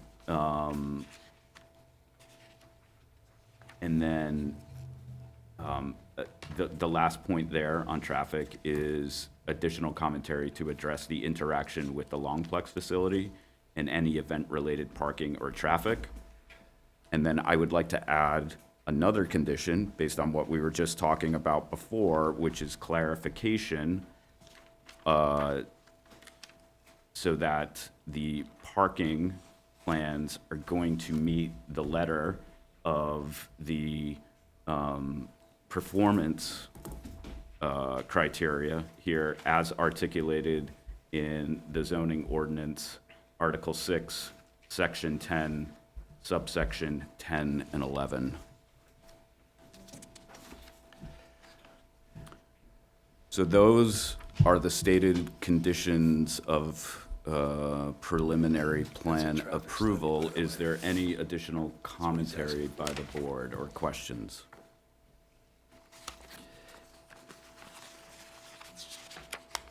No? Okay. Before we take a vote, my final comment here. Again, I understand this is a low-impact use. You've already stated this, but for the record, when we get to the next projects, we're doing full-fledged traffic studies. Here. Without question. So for the letter, traffic review letter that you've outlined, we're not anticipating doing traffic counts at the Fish Road Industrial Way intersection. We're going to do projected traffic flow, and we're going to recognize traffic studies that have already been submitted to the town of Tiverton for reference. Okay. But not a new traffic study that is absolutely required for the next development, the ice rink development. Did you say a net new traffic study is not required? Is that what I just heard? Or is? No. I'm saying it is. It Like, is that needs to absolutely be- required to Okay, do a all right, traffic. Sorry. Yeah. Okay, thank you. I'm Okay. sorry if I. No, it's all good. It's getting late. I understand. So those are the stated conditions of preliminary plan approval. I'd entertain a motion to approve the preliminary plan with those conditions as stated. I'll make that, or Oh, Alan, have you Alan already has done that? made it. Let me get to a second. Stu has second commentary. Conditional Point. Conditional preliminary plan approval, subject to meeting the conditions here. Okay. Stu. A question, Yes, Stu. would this motion not only include the 4 conditions of preliminary plan approval that you enumerated a minute ago, but also positive findings of fact on the 5 criteria that we normally? Yes, you're absolutely correct, and that is So my if we bad have- for bypassing that. So if Alan would amend his motion to include the 5 findings of fact, positive findings of fact, as well as the 4 conditions, then I think we've got a complete. Thank you for that, Stu.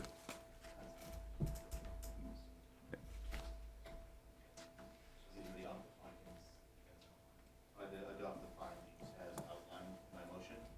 Yes, and so just to be clear for the record, these are all positive findings of fact as it relates to how the proposed development is consistent with the town comprehensive plan, or has it satisfactorily addressed the issues if there may be inconsistencies. Consistency with zoning. Yeah, proposed development is in compliance with standards and provision of the town zoning ordinance. There's no significant negative Environmental environmental impacts. The proposed development will not result in the creation of lots, areas, parcels, as such physical constraints to develop buildings on those lots, area, parcels in accordance with the pertinent regulations and building standards, so on and so forth there. And then all proposed land development and all subdivision lots have adequate and permanent physical addresses to a public street. So those are the positive findings of fact. Alan has amended his motion to include the the 5 positive findings of fact, as well as the conditions of approval that we outlined before. Stu? And I second that amended motion. Thank you. And sorry to be clear, Yes. that's administrative approval of the final plan? Under the statute, it should be administrative approval unless there's something drastically changed, and those are my words. Look at the statute for the specific wording. That would require the administrative officer to refer it to the planning board. Okay. All right. I'd like to do an individual roll call here on this one. Alan? Yes. Cheryl? Yes. Janice? Yes. Dick? Yes. Rosemary? Yes. I'm a yes. Adam? Yes. BA? Yes. Stu? Yes. Let's go. Thank you very much. Good luck. Thank you. Thank you.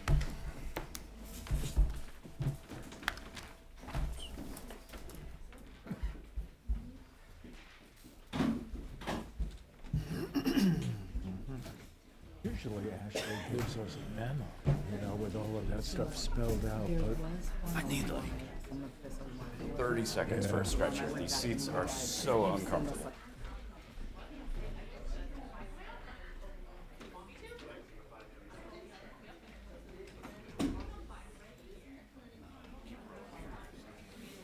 Okay. We're going to move on to agenda item number 3. Owner applicant is Amanda Pimentel. Oh. Folks, we're moving on. Just, if you want to have a conversation, let's go outside, please. So, agenda item number 3, the applicant is Amanda Pimentel, 519 American Legion Highway, out in Westport. Also the Barboza Family Trust.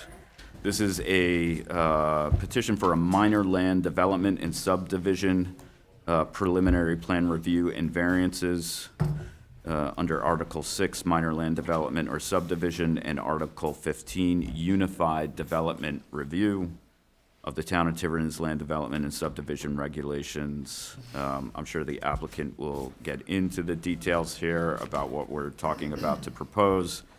The location is 0 Lake Road in Tiverton, plat 607, lot 101, west side of Lake Road. It's an R120 zoning district. Time clock is set for December 26, 2025. Thank you. Court Chappelle on behalf of the applicant, Amanda Pimentel. In the back of the room, not stepping forward, is a co-applicant, Ms. Sarah Borges. I don't think you'll call these girls developers. They are 2 friends who have this lot under contract with the hope and a condition precedent of the sale to have it granted into 2 lots so they can each build their single-family homes and reside thereon. Because it's R20, as you know, it has certain requirements. One of those is 120 square foot of frontage and 200 foot of lot width. And you measure the 200 foot of lot width at the minimum yard setback. So you come back 50 feet and measure. There are 2 lots here, lots A and lots B. And what? Oh. We're going to try to put it on screen here. Oh, thank you. Oh. Court's not very technical. Yeah. I'm not very technical, and I was called to pitch in for Mr. Mackenzie Long, who started this project. But long story short, again, when you break this into 2 lots, it would be a matter of right, if you would, for a 2-lot minor subdivision. It's a minor subdivision because 1 lot becomes 2, and of course, it's less than 9. And there is no street created. The lot frontage on Lake Road, and you have a letter that that's a public road, is going to be the adequate means of ingress and egress. But when you measure the frontage and each get 120, we require no frontage variance. It's R120, and both lots need to have 120,000 square foot of upland. You'll note that very uniquely, this is a 9.2 acre lot, I believe, in Tiverton and has no wetlands. and the two lots are 5 acres plus and 4 acres plus, both well in excess of the 120,000 square feet you need even in the larger zone. It's zoned residential, and you have a letter from your building inspector that the single-family homes proposed meet all your zoning criteria. The limited thing that it does not have on Lot B is 200-foot of width at the 50-foot level. We used to call these kind of hockey stick lots. But the property, once you get back that distance to where it goes by the other home that's located and cut out of the parcel, it does in fact have 200-foot of lot width. So sometimes when someone asks for a variance on lot width, you have a lot that really never gets to 200 feet wide. It's always 68 feet wide, and you say, well, 113-foot variance seems like an awful lot. But in this case, it is 200 feet, and I didn't see it in Ashley's report, which is very thorough, but what we usually do here is if you see fit to grant the variance, we say that as a condition, the house will be stepped back to the back of the property where the lot is actually 200 feet wide. Because the 200-foot width is something that I think helps neighbors. When you have a 200-foot lot, by definition, you have the ability to meet all setbacks. If you don't restrict there and put the house in that front first couple hundred feet, you'd be putting a house in a 68-foot area, and by definition, be closer to the neighbors. So we certainly have no objection that the house would be put at a 50-foot setback from where the lot obtains its 200-foot width. In this case, it's almost 230 feet back there. Because it's a minor subdivision with that single variance, it is under the Unified Development Plan, and now the planning board can grant on the variance first, and if you were kind enough to grant the variance, then move to the subdivision. And of course, there's the two separate and distinct standards. So with that, Amanda Pimentel, if she gets sworn in, I can try to go quickly through the criteria first for the variance, and then the same criteria 5 that you just did for a subdivision, that it meets the comp plan, has adequate frontage, and or meets zoning and things. So I think the first thing to do is to swear in Ms. Pimentel. Ms. Pimentel, do you swear or affirm the testimony you shall give to this board in this matter shall be the truth, the whole truth, and nothing but the truth, and that this is your solemn affirmation? I do. Thank you. Amanda, you have this property under contract with your friend Sarah Borges, is that right? Yes, I do. And it is your goal as a condition of this contract that if the board sees fit to allow it to be broken into two pieces, the two of you will buy it, and the two of you will place your own single-family homes, and you'll have your friend as your neighbor, which seems very Yes, exciting. that's the plan. Okay, so you're not a developer, for instance? No. Okay.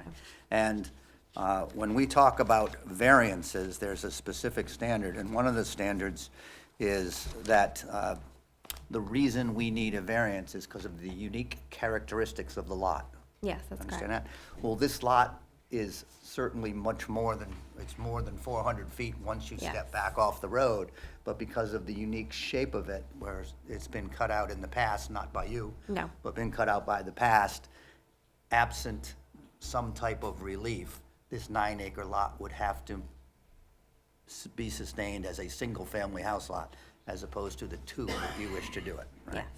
So other than the unique characteristics of the lot, this is due, it's no physical or economic disability of yours, that's what's driving the train, the single necessity of getting a 200-foot wide lot in an area where you don't actually have that footage, is that right? Yes, that's correct. Now, you understand that it was about 286 feet along Lake Road, and in order to keep Lot A completely conforming at 120, that's what determined that it was the approximate 88 feet left on lot width. Yes, that is correct. Okay, and because 200 minus the lot width results in a shortage of 113.56 feet, it is 113.56 feet variance to the requirement that the lot is 200 feet wide at the 50-foot setback, is that right? Yes.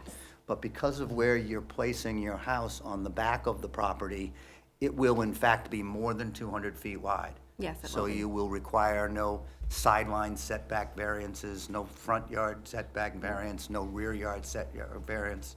no height restrictions. Just gonna be able to build a nice, Yes, that's correct. otherwise complying house, single-family residence on a residential house lot. Is that Yes. right? Okay. The granting of the variance isn't gonna alter the general character of the neighborhood. Did you pick Lake Road because of its urban feel? Yeah, we really Or like how rural it's, yeah, feel, very, I'm sorry. yeah, I was gonna say, we like how it's very rural, all of the space there. And it meets the comprehensive plan now says that there'll be 120,000 square feet, and you in fact have that. Yes. And if you look around that area, generally, these lots are all large lots. There's some smaller with pre-existing zoning, but this single-family residence on a 5-acre and 4-acre lot prospectively will fit the general character of that neighborhood. Is that right? Yes. Okay. The granting of the variance or hardship suffered by the owner of the subject property, if the dimensional variance is not granted, would result in a more than a mere inconvenience. Yes, it would.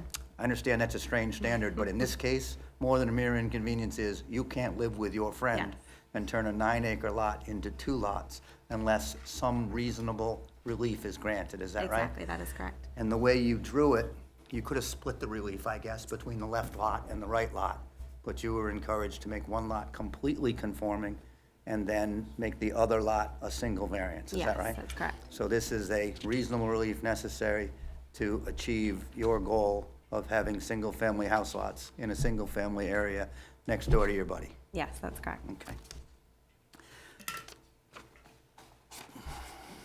I believe that's all I have on the variance.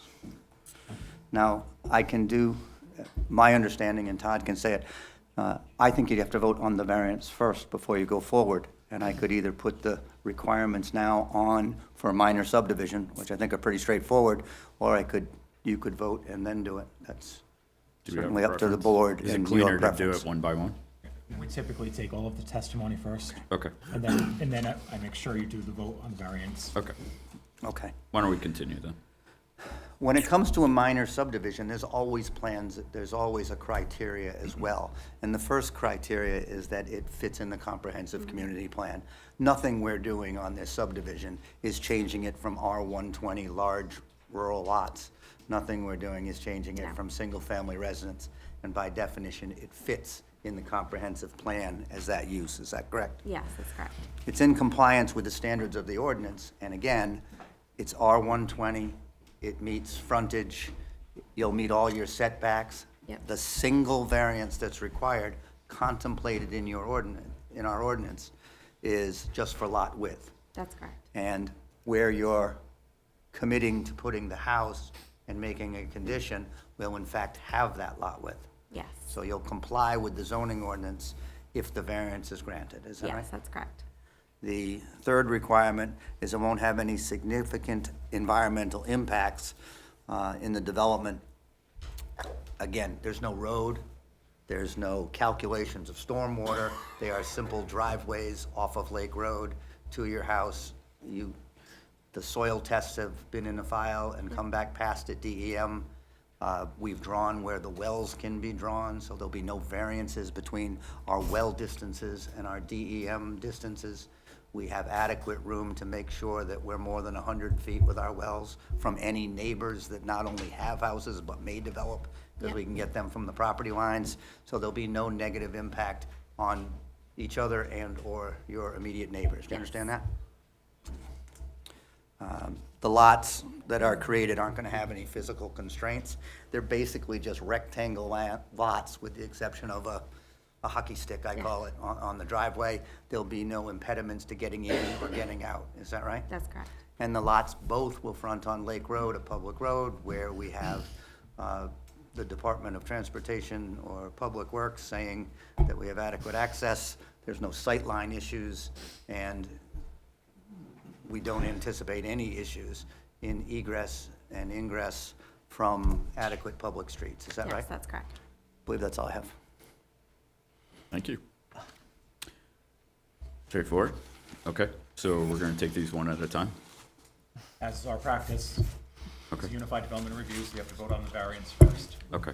Before we move to a vote, again, this is a planning board open public meeting, so I just, This is a public Oh, this is a public, yes, I'm sorry. It is because of the variance. It is a public hearing, so Oh, because of the preliminary. I am going to formally open up the public hearing at this time. Oh, I said it's preliminary, yeah. Are there any members of the public who would like to speak on this matter? Bill, I just want to say, for the record, we received an email today from a resident, Karen Cox, who's a neighbor who abuts the project, and she said she fully supports the granting of the license. Okay, so just because you're not on mic, let me try to repeat that. We received a late-breaking email today from a resident by the name of Karen Cox, who is a neighbor who is in support of this. Okay, thank you. Second call, are there any public comments? Third and final call, any public comments? Okay, we will close the public hearing now. Let's proceed to voting. You want to start with Unified? First, the variance, the dimensional variance. Bill, I have a quick comment to Yes, make. please. I support this, both the variance and the minor subdivision, but I'd like to point out that the reason the lot is oddly shaped, and the reason why you don't have the frontage that would normally be required, is that there's already been a subdivision on that lot, which is lot 101. 101 was subdivided back around 1997, and a roughly slightly under 1 acre lot was carved out at the northeast corner. And that lot hosts a house that was built around 1950. So what you've got now, what you have a purchase and sale agreement on now is an undeveloped lot, but it's an oddly shaped lot. Counselor has called it a hockey stick lot. I'm a little concerned about these sequential subdivisions. Now, you won't be able to do any further subdivision because of the 120,000 square foot. You could conceivably ask for a variance, I suppose, on that, but I just want it understood that your plan is to simply do a 2-lot subdivision for 2 residences and leave it at that. Yes. No further development on that parcel. I think the only way you could further subdivide is to reunite them. Because if you were planning a future subdivision, this is not the width you would do. You would minimize that hockey stick to a 50-foot so that when you put a road in, you could cut lots off it, because you're very close to getting 3 based on your 120,000 square foot zoning. But I think this obliterates that. I don't think you can, I guess everybody could always never build, go under, reunite, and come back and try to merge, but. Sure, Adam? So collectively, that's 400 square feet wide, that lot at the road? I'm sorry.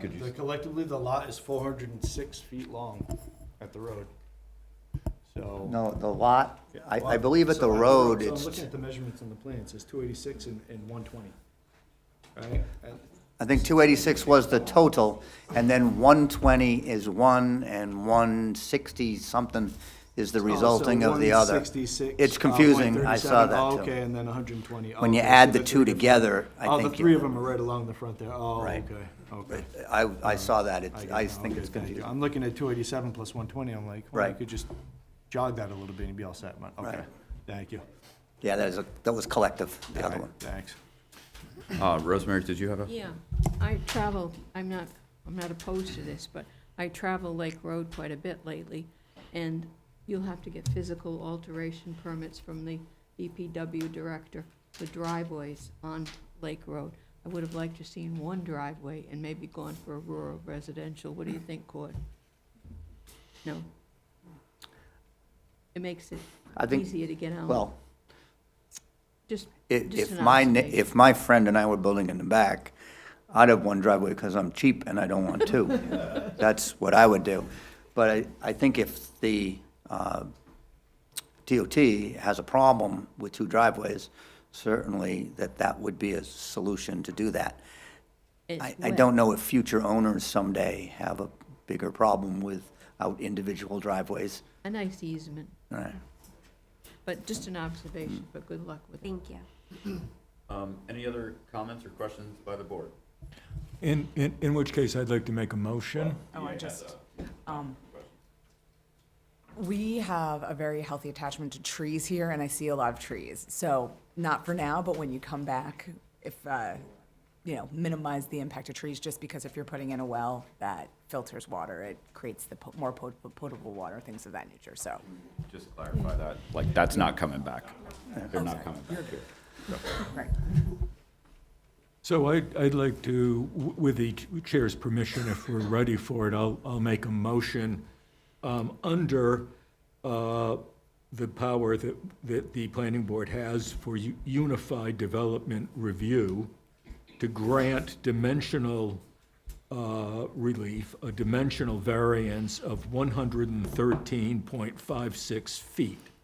And that would provide 86.44 feet of lot width, adding up to the 200 foot that would be required. So the relief would be granted to make up for that frontage. You might want to add that. If I'm clear about that. And hold on, Mr. Hardy. And you're making that motion, adopting the findings or suggested findings in Ms. Sweet's memorandum of Yes. October 29? Yes. And for the reasons and testimony you heard this evening from the applicant? Yes, thank you for adding that. And is there going to be any conditions? Well, that was. Okay. So we do have 3 conditions, and there was a 4th put on the table. I want to make sure we're clear, so if we could just pause this, and this is in Ashley's memo of October 29th. So the 3 conditions approval stated here are: 1, state and local permits. All required federal, state, and local permits shall be obtained prior to final plan approval. Copies of such permits, including either RIDEM, OW. Shouldn't these conditions be made for the second? I personally think the 4th condition that you're talking about should probably go on the variance. Sure. But they can all, And the other 3 should probably go on everything, but however you do it. they can go on both. Yeah, they can go both. Okay, that's fine. I'm prepared to amend my motion. Let me just read them out Yes. for the record here. So, copies of such permits, including either RIDEM OWTS suitability or approved OWTS permits, shall be included in the final plan submission. Number 2, monumentation. All required boundary monuments shall be installed and certified by a licensed professional land surveyor prior to endorsement of the final plan for recording. And number 3, time limitations. Approval of this preliminary plan shall expire 1 year from the date of approval unless a final plan is submitted and certified complete within that period in accordance with section 23-25A of the Tiverton Land Development and Subdivision Regulations and Rhode Island General Laws 452340B4. The 4th item here is that the house that is built on Lot B would be placed 50 feet behind where the lot achieves the required 200-foot width. At least 50. At least 50 feet. Agree. And Rosemary? I would like to see the plan that is finalized refer back to the Barboza Family Trust. This one just says Lake Road subdivision. Put in the title block so that when we have it filed with the land evidence, we can go back and track it, in there, because this is kind of. Do you understand, Mr. Chappelle? I do, and it would be subject to any formalities that your administrative officer wants seen on that plan, including the request of the We need the board title. to The title note block needs to be. the title block with Barboza Trust as well. Right, get the title block and the revision dates on there too. So that's a 5th condition. Are we clear on those? Okay, so Stu, would you mind revising your motion to not only accept the facts of finding here, the testimony given, but also the 5 conditions of approval as Yes. articulated? Yes, so my motion based on the evidence that has been given, the testimony that's been given, is to grant relief under Unified Development Review for the 200-foot lot width, conditional upon 5 conditions that have just been enumerated, the 3 that exist in Ashley Sweet's memo to the board dated October 29, 2025, and 2 new ones, that the house on Lot B be at least 50 feet back from the lot line. And, did I get that right? It's at least 50 feet behind where the lot achieves the 200-foot width. Exactly, that's what I meant to say. And then the 5th item is what Rosemary just commented on. And Rosemary, how should I summarize that? Title block That there be Title block corrections. Title block corrections to reference prior ownership. So with those 5 conditions, and so that will be my motion, I think. I think we've got a complete motion now. Variance. For the variance. For the We're only variance. doing the variance here. We're just Do doing we the have, variance. Alan has the second. We have a motion, we have a second. All those in favor? Unanimous. Okay. We'll now move on to the second vote. Preliminary plan approval of the minor subdivision. Would anybody like to make that motion? So I'll be happy to make that motion. So now we are approving the minor 2-lot subdivision, a preliminary plan, and we're also acknowledging positive findings of the 5 findings of fact which have already been testified to. And we are also adding all 5 of the conditions that we included in the previous motion. Did I get that right? And again, for the reasons also stated in Ms. Sweet's October 29, 2025 memorandum. That's exactly. Do we have a motion? Do I have a second? Cheryl seconded. We have a motion, we have a second. Any further discussion? Stu? No, I'm voting yes. Oh, you're like 2 clicks ahead Move here. along. Okay. Move on. Seeing no additional discussion, all those in favor? It's unanimous. There you go. Congratulations. Thank you, everyone. Congratulations. Yes, we appreciate it. Thank you so much.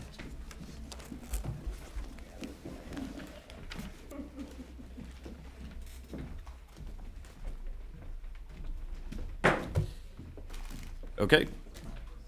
I drove by it. I didn't see any. I didn't see many. Moving along, we're going to move into our regular planning board agenda here. So agenda item 4A is general planning board correspondence. Acknowledge receipt of non-project specific correspondence. So I wanted to give, I'm going to give it Looks like they're, yes, yeah. a minute here for the room to There's clear. Pastor in the front. I just couldn't see it that far back. That's what I suggested. Okay, so let's get back to it. So, agenda item 4A, general planning board correspondence. I wanted to just comment, this will be a new standing agenda item on our agendas moving forth. Many of us, especially myself, because the planning board chair has an email address with the town, I get quite a bit in email. And I do my best to respond in a thorough manner. I think it's important that if someone reaches out, they're given the respect of and the courtesy of at least an answer. There's a time and a place for everything. Some things are more important to be part of certain applications. But I'd like to have this as a standing agenda item moving forward so that we can actually acknowledge the correspondence. This will intend to be a catch-all for any correspondence that is not specifically connected to an application. If correspondence comes in, it is tied to a particular application, it will get filed as a matter of record with that particular application. This is sort of a catch-all for everything else. The intent here is not to take correspondence and dive into deep dialogue around it. Similar to our colleagues on the town council, there's often a consent agenda. This is intended to be modeled after that. I think it's important that we note the folks who are sending us stuff. So we do not have anything right now. We do not have any non-application specific. And Ed, just to clarify, in the future, if we do have any non-application specific, it will be sent out as part of our package. Yes. Okay, great. Any questions on that? All right, let's move on. Agenda item 4B, appointment of planning board vice chairman. So right now, we do not have a vice chairman. We have myself as chair and VA as secretary. We've been missing this role for some time. I'd like to close that out so we have full contingency here. Okay, thank you, Alan. I'll second that. I heard Rosemary first, out my good ear. So we have a motion and a second to have Cheryl step into the role of planning board vice chair. Cheryl, do you accept that nomination? Okay. Any discussion? Okay, seeing none. All those in favor? Are you abstaining? Okay, so we have Alan, but abstain. So thank you, Cheryl. I really, really appreciate that. There we go. And you get a round of applause. I mean, giddy up. Okay. Item 4C, appointment of a liaison to the Tiverton Harbor Commission. So this has been a vacancy. We had this liaisonship previously with a prior member of the planning board, Stephen Clark. At our last meeting, Alan graciously acknowledged that he would go check his calendar and see if he could fit this in. Alan has been able to fit it in. So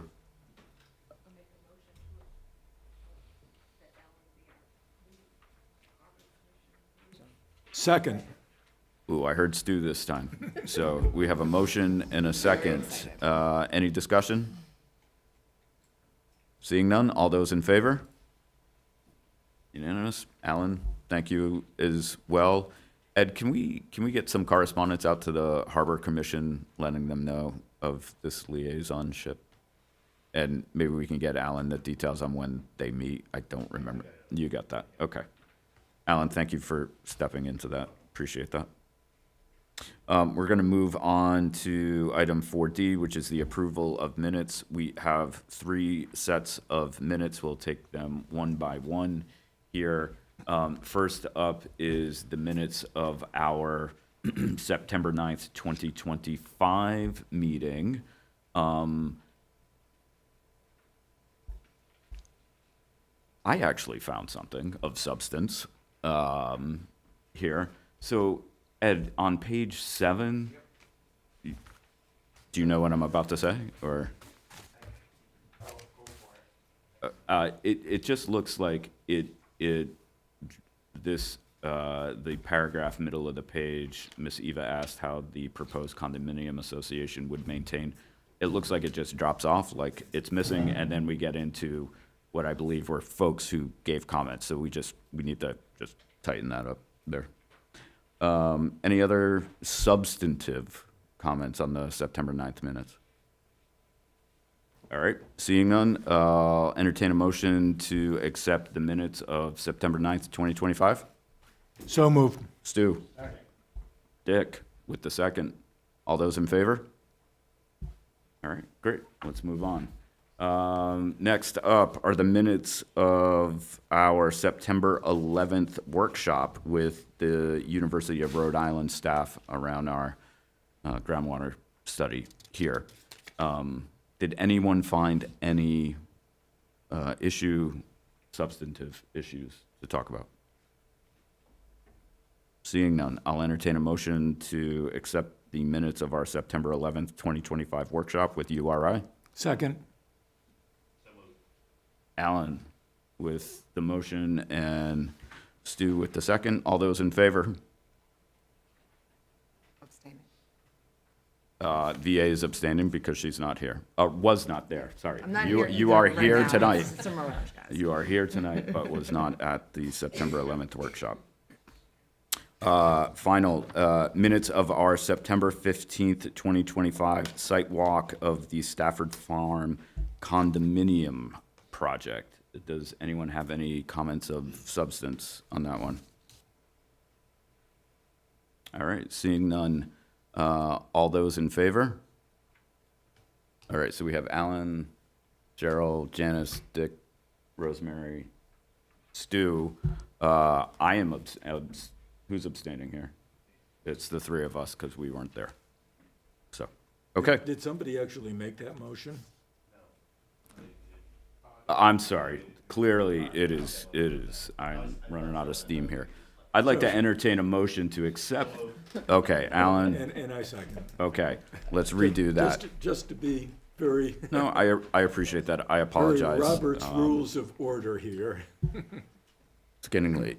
So we have a motion, we have a second. All those in favor? All right, so that was Alan, Cheryl, Janice, Dick, and Rosemary, and Stu. Those abstaining, myself, Adam, and VA. Thank you. With that, we'll move on to item 4E, update from the Tiverton Zoning Ordinance Revision Committee. Cheryl. We have a full calendar through the end of the year. We've scheduled all of our meetings out, and I think we'll have quite a few things that will need to come before the planning board, including some maps that we're going to be recommending some rezoning on. So possibly maybe a January workshop or a way that we can present everything, I think would be better than individual. In piecemeal? Piecemeal. Okay. Cheryl, next meeting is Monday. Monday, which is, I believe, well, this coming Monday at Yes. 5 o'clock and At at the the library. library. And I believe it will be largely focused on the watershed overlay districts. On Monday, it'll be the Shove Street area. Oh, it will be, okay. Yeah, and a recommendation from Ashley, and then 2 weeks after that will be the Okay, watershed. thank you. Thank you, Cheryl. So Cheryl, just to repeat there, you feel like the recommendation is going to be to get through all of that, package it up, and then bring it here? Yes. So January is the target timeframe? At least a substantive, yeah. Yes. Okay, great. Thank you for the continued work on that. Item 4F, Planning Office update on pending projects. Ed, do you want to take that one? Okay, so working with Ashley, we're going to prepare something pretty thorough for everyone to pass out soon. Just laying out where all the applications currently stand in the office. Right now, obviously, we have a lot of projects in front of us. Major land developments include the Longplex project. We also have Vital. We just got the final plan for Pecasset Reserve as well. We're anticipating a formal submission soon from Sousa Road Condos. We're still waiting on that. There's a couple things that have to be ironed out there. We're also anticipating Friendship Farms to come back as well.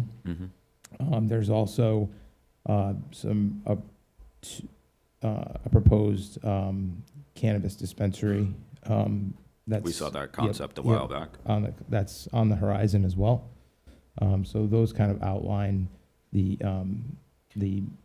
major land developments that we have in front of us right now currently. Obviously, 1101 Fish Road is a concept as well. Okay. We anticipate that soon. Ed, just to clarify, Yep. you said Longplex, but. Street legal. Yep. Street legal. Street legal, yep. Yep. And then the. Iceplex. Iceplex, yep. Okay. So, in the comprehensive, handout that we're gonna put in there, we're gonna include all the time clocks as well, just to keep everybody informed of those, just so they're aware of that. And if anybody wants to see any of the applications, you're more than welcome to come by the planning office and take a look at them. Picasset Reserve's not coming back to you. It's gonna be done administratively. So that's in the office right now if you wanna see that. Also, we'll give you updates on where certain projects stand that are being done administratively as well, so you have an idea of what, Do you have a question? what we're working on. I have a question, and Yep. maybe I've missed it, but where's East Coast Construction? So East Coast Construction, right now, they have not submitted a preliminary, or a master or a preliminary plan. Okay. So we're We just. had a packet, I just didn't know whether to throw it out. Yeah, so East Coast Construction came in front of us for a concept plan last month, and they presented their concept. And it is, let me see, Friendship Farm still open, or what, did its time clock run out, or I don't know the status? There's no time clock on that right There's now, no- Sharon. It's expired. It's not that it's expired, they've extended their time clock indefinitely, I'll call it, But while they norma- decide what project they want to present to the board. Okay, because normally the planning board extends time clocks. I understand that. Okay, They requested an extension of the time clock, and it was granted. was by the Yes. planning board? I believe initially it was, and then after that, Initially. they asked for additional continuances of it. Okay. Should come back. Can you just make sure that I mic's want on? to throw it out. So much paper.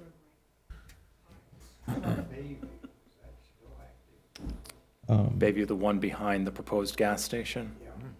That is, it's not Bayview anymore. They are trying to decide, I think they came back to you recently with They the did a couple of concept. months back. It's Harkins. Yes. And roads have been going in onto that property. Oh, So there's been some, That's where this, I believe this Access. is the one where we talked about the cemetery, the historic cemetery that's Yeah, up in the, yeah, yeah. up behind there. Yes. yeah, it's up on the ridge. Mr. Landry is still trying to figure out how he wants to present that project. Okay. Ed, anything else? Yep, so then we also have our, we also have minor subdivisions, land development applications that are in front of us as well. So we just received the 439 Main Road final application.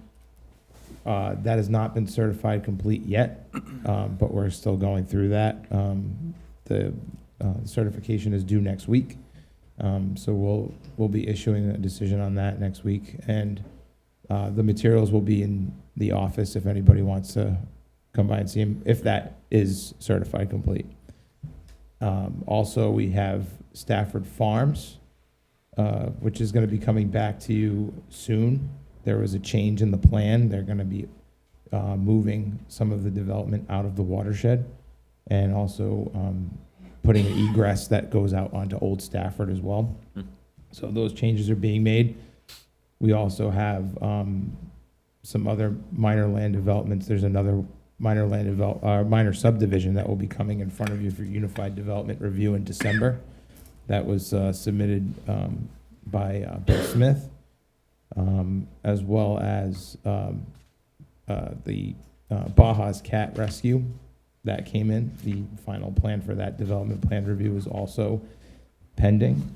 The unified development review projects that you gave approvals for in August have also been submitted for Lombardi and De Silva.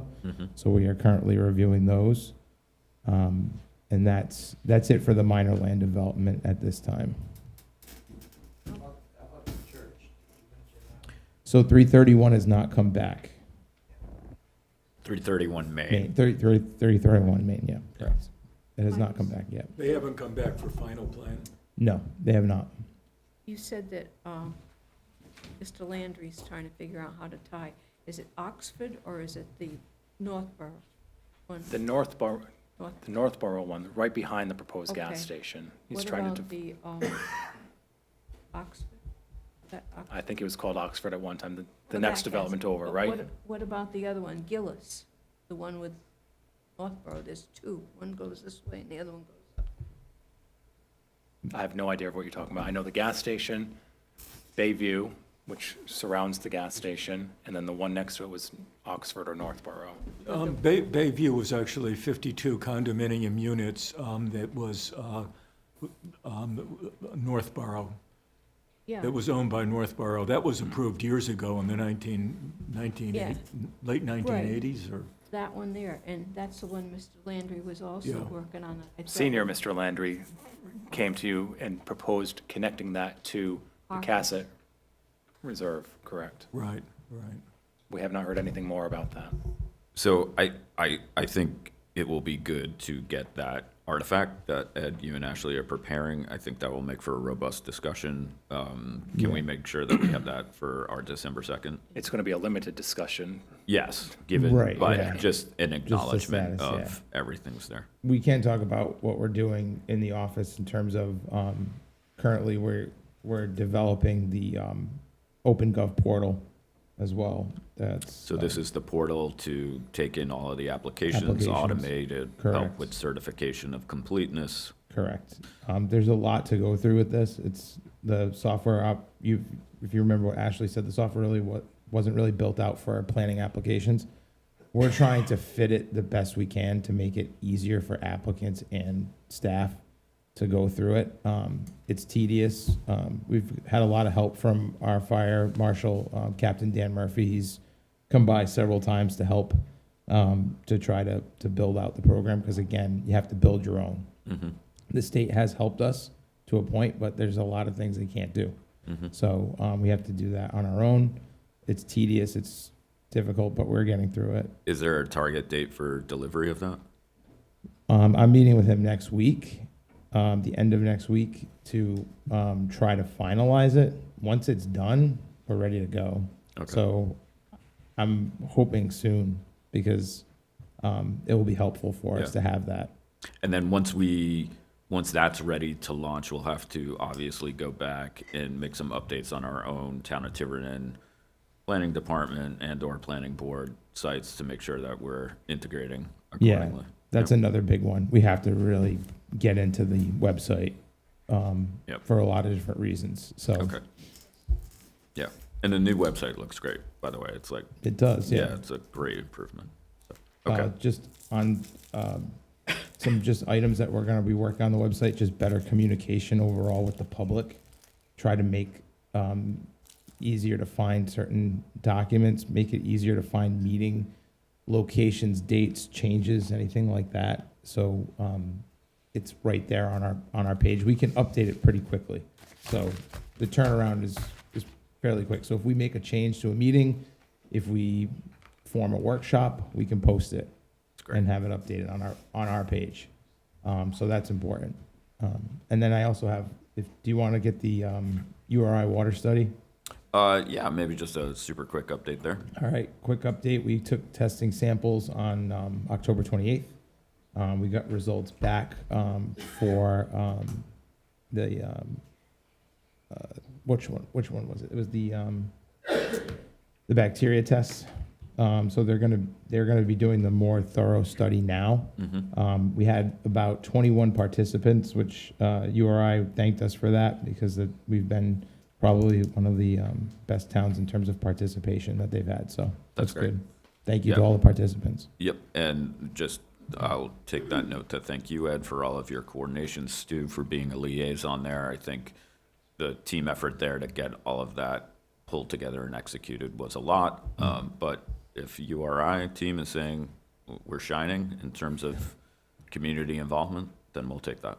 Absolutely. Thank you, Stu. Yeah, and I'd like to thank Ed for doing a lot of work to make, because we had to do a lot of arm twisting to get some of the volunteers. Anything else, Ed? That's it. Okay, thank you.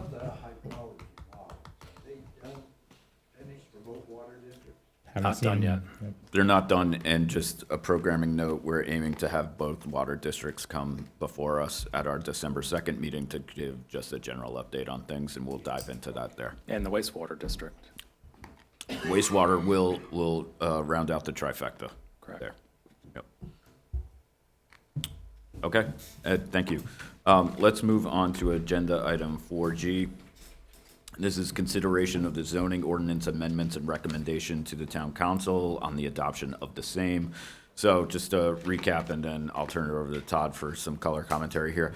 This is the output of our 2 workshops that we held on September 11th and then just a couple of weeks ago. There. So this particular set of zoning ordinance amendments, we want to be able to make a positive recommendation to the town council so that they can take it up on a forthcoming agenda, and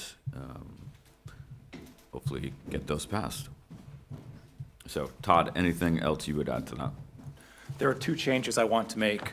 First of all, John Frank reached out to me when he saw the final revisions. And just for the record, John Frank is? The zoning officer, excuse me. He's concerned about the composting. He thinks we need to tighten that up somewhat, so I'm going to recommend that we remove the definitions of agriculture composting and backyard composting, as well as the prohibition on composting from Article 4, Section 16. We will certainly revisit that and do it appropriately. The second revision, and I want to thank Cheryl for it because she had a question about it, was the required setbacks to commercial, industrial, and business uses. And in looking at that language again and trying to explain it, I think I need to make one amendment to that. So I'll just skip right to that. It's on page 14 of the proposed amendments.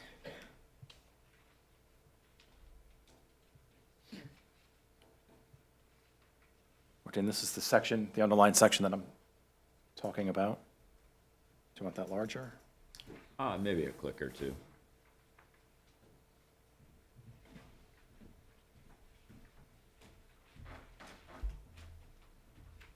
Thank you.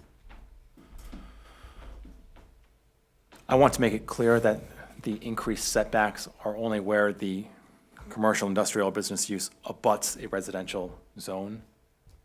It doesn't mean that that the increased setbacks apply to to both sides and to the rear setback. It would only be to the abutting residential zone. And if you agree with that, then I can add language. Todd, you had a really good example when you quickly explained that to me. Could you? So if you take 3 lots, an industrial lot next to a second industrial lot next to a residential lot, this would only apply to the lot line, side lot line between the residential and the industrial lot. Right. Not between the industrial and industrial in that example. Yeah. And that's what we had intended all along. That's what I thought, but I thought we should include in clarifying language for that. Yep. And I would propose wow, that is really blurry. I would propose that read, any commercial, industrial, or business use which abuts a residential district shall maintain, the new language, at the abutting property line, the greater of the building setback from side or rear lot lines as prescribed in the abutting. Maintain at the abutting property line. Does that make sense? Yep. Still kind of small, but. Any other changes? No, this change and remove the composting materials. Okay. Before we move to a vote on a positive recommendation to the town council, does anyone have any questions here? Comments? Are we clear? I'm clear. So I will entertain a motion to make a positive recommendation to the town council on the zoning ordinance amendments as outlined in agenda item 4G, inclusive of the 2 changes that Todd has just walked us through. And that's because these amendments support and further the comprehensive plan. I'll take Dick making the initial motion. Do I have a second? Second. Stu. Any further discussion? Seeing none, all those in favor? Unanimous. Thank you. Appreciate, like, if the council wants any sort of help with any of these, Happy. Yes? I had a question. I couldn't find a definition for earth removal. That is in there. We reviewed it at one of our workshops. And I went through the packet like 3 times and I still couldn't find it. And I listened to your workshops and I. It's on page 2. Oh, I missed it, or I couldn't understand the wording because one of the recordings was very bad. Jamie, So- it's on page 2. Page 2. On page 2 of what one. I have 3 packets I was given.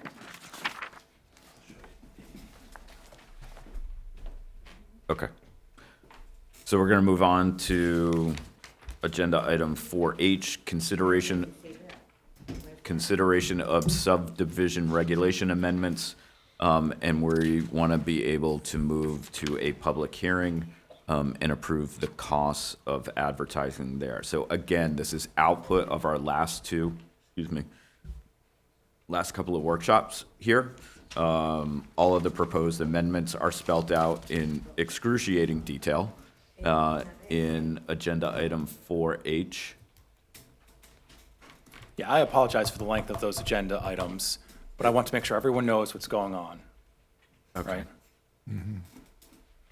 As Ed pointed out, it's not there in the packet. Okay. It says in the packet that you need to see as defined in chapter 38. Can we deal with this after the meeting? Jamie, I'll be happy to work with you after the meeting, but we have gone on to another issue here. Yeah. We are Well, no this is not a public longer on zoning. We have now gone to subdivision regulations. This just sounds like just an administrative, The board has already granted planning office authority to advertise. This is more for scheduling to make sure everyone is available on the public hearing date for it. Okay. And it needs to be, This is not a public hearing, Jamie. as you know, the regulations will have to be advertised for 3 weeks prior to your public hearing. We have time for that, Ed, for the December 2nd meeting? So the goal here would be to advertise with enough time to schedule the public hearing on these subdivision regulation amendments for our December 2nd meeting. We get our advertising in Monday, Thursday, it will run Thursdays before our meeting, it will run the 13th. Okay. So my question is, we would certainly then have the public hearing, as we must have, for any Absolutely. changes to our subdivision regulations. But would we also vote that night? Would it be the intention of the chair to actually vote to approve these amendments on December 2nd, or? That would be my intent, unless there's like incredibly substantive feedback Right. that we get through the public hearing, Right. that it makes the most sense to sort of go back, Exact- regroup, sort of work it through. Exactly. Okay. I just wanted to clarify that Okay. Great. possibility, of a vote, yes. Any other discussion on that? So do we need a motion on that? Yes, we do. So I would move that we go ahead and authorize staff to advertise for the public hearing on December 2nd for amendments to the subdivision regulations. So we have Stu and we have VA with the second. Any discussion? Seeing none, all those in favor? Okay, passes. And that takes us to the end of the agenda. Rosemary has stepped away, so I will make a privileged motion to end the meeting at 9:17. Thank you all for your participation this evening. This is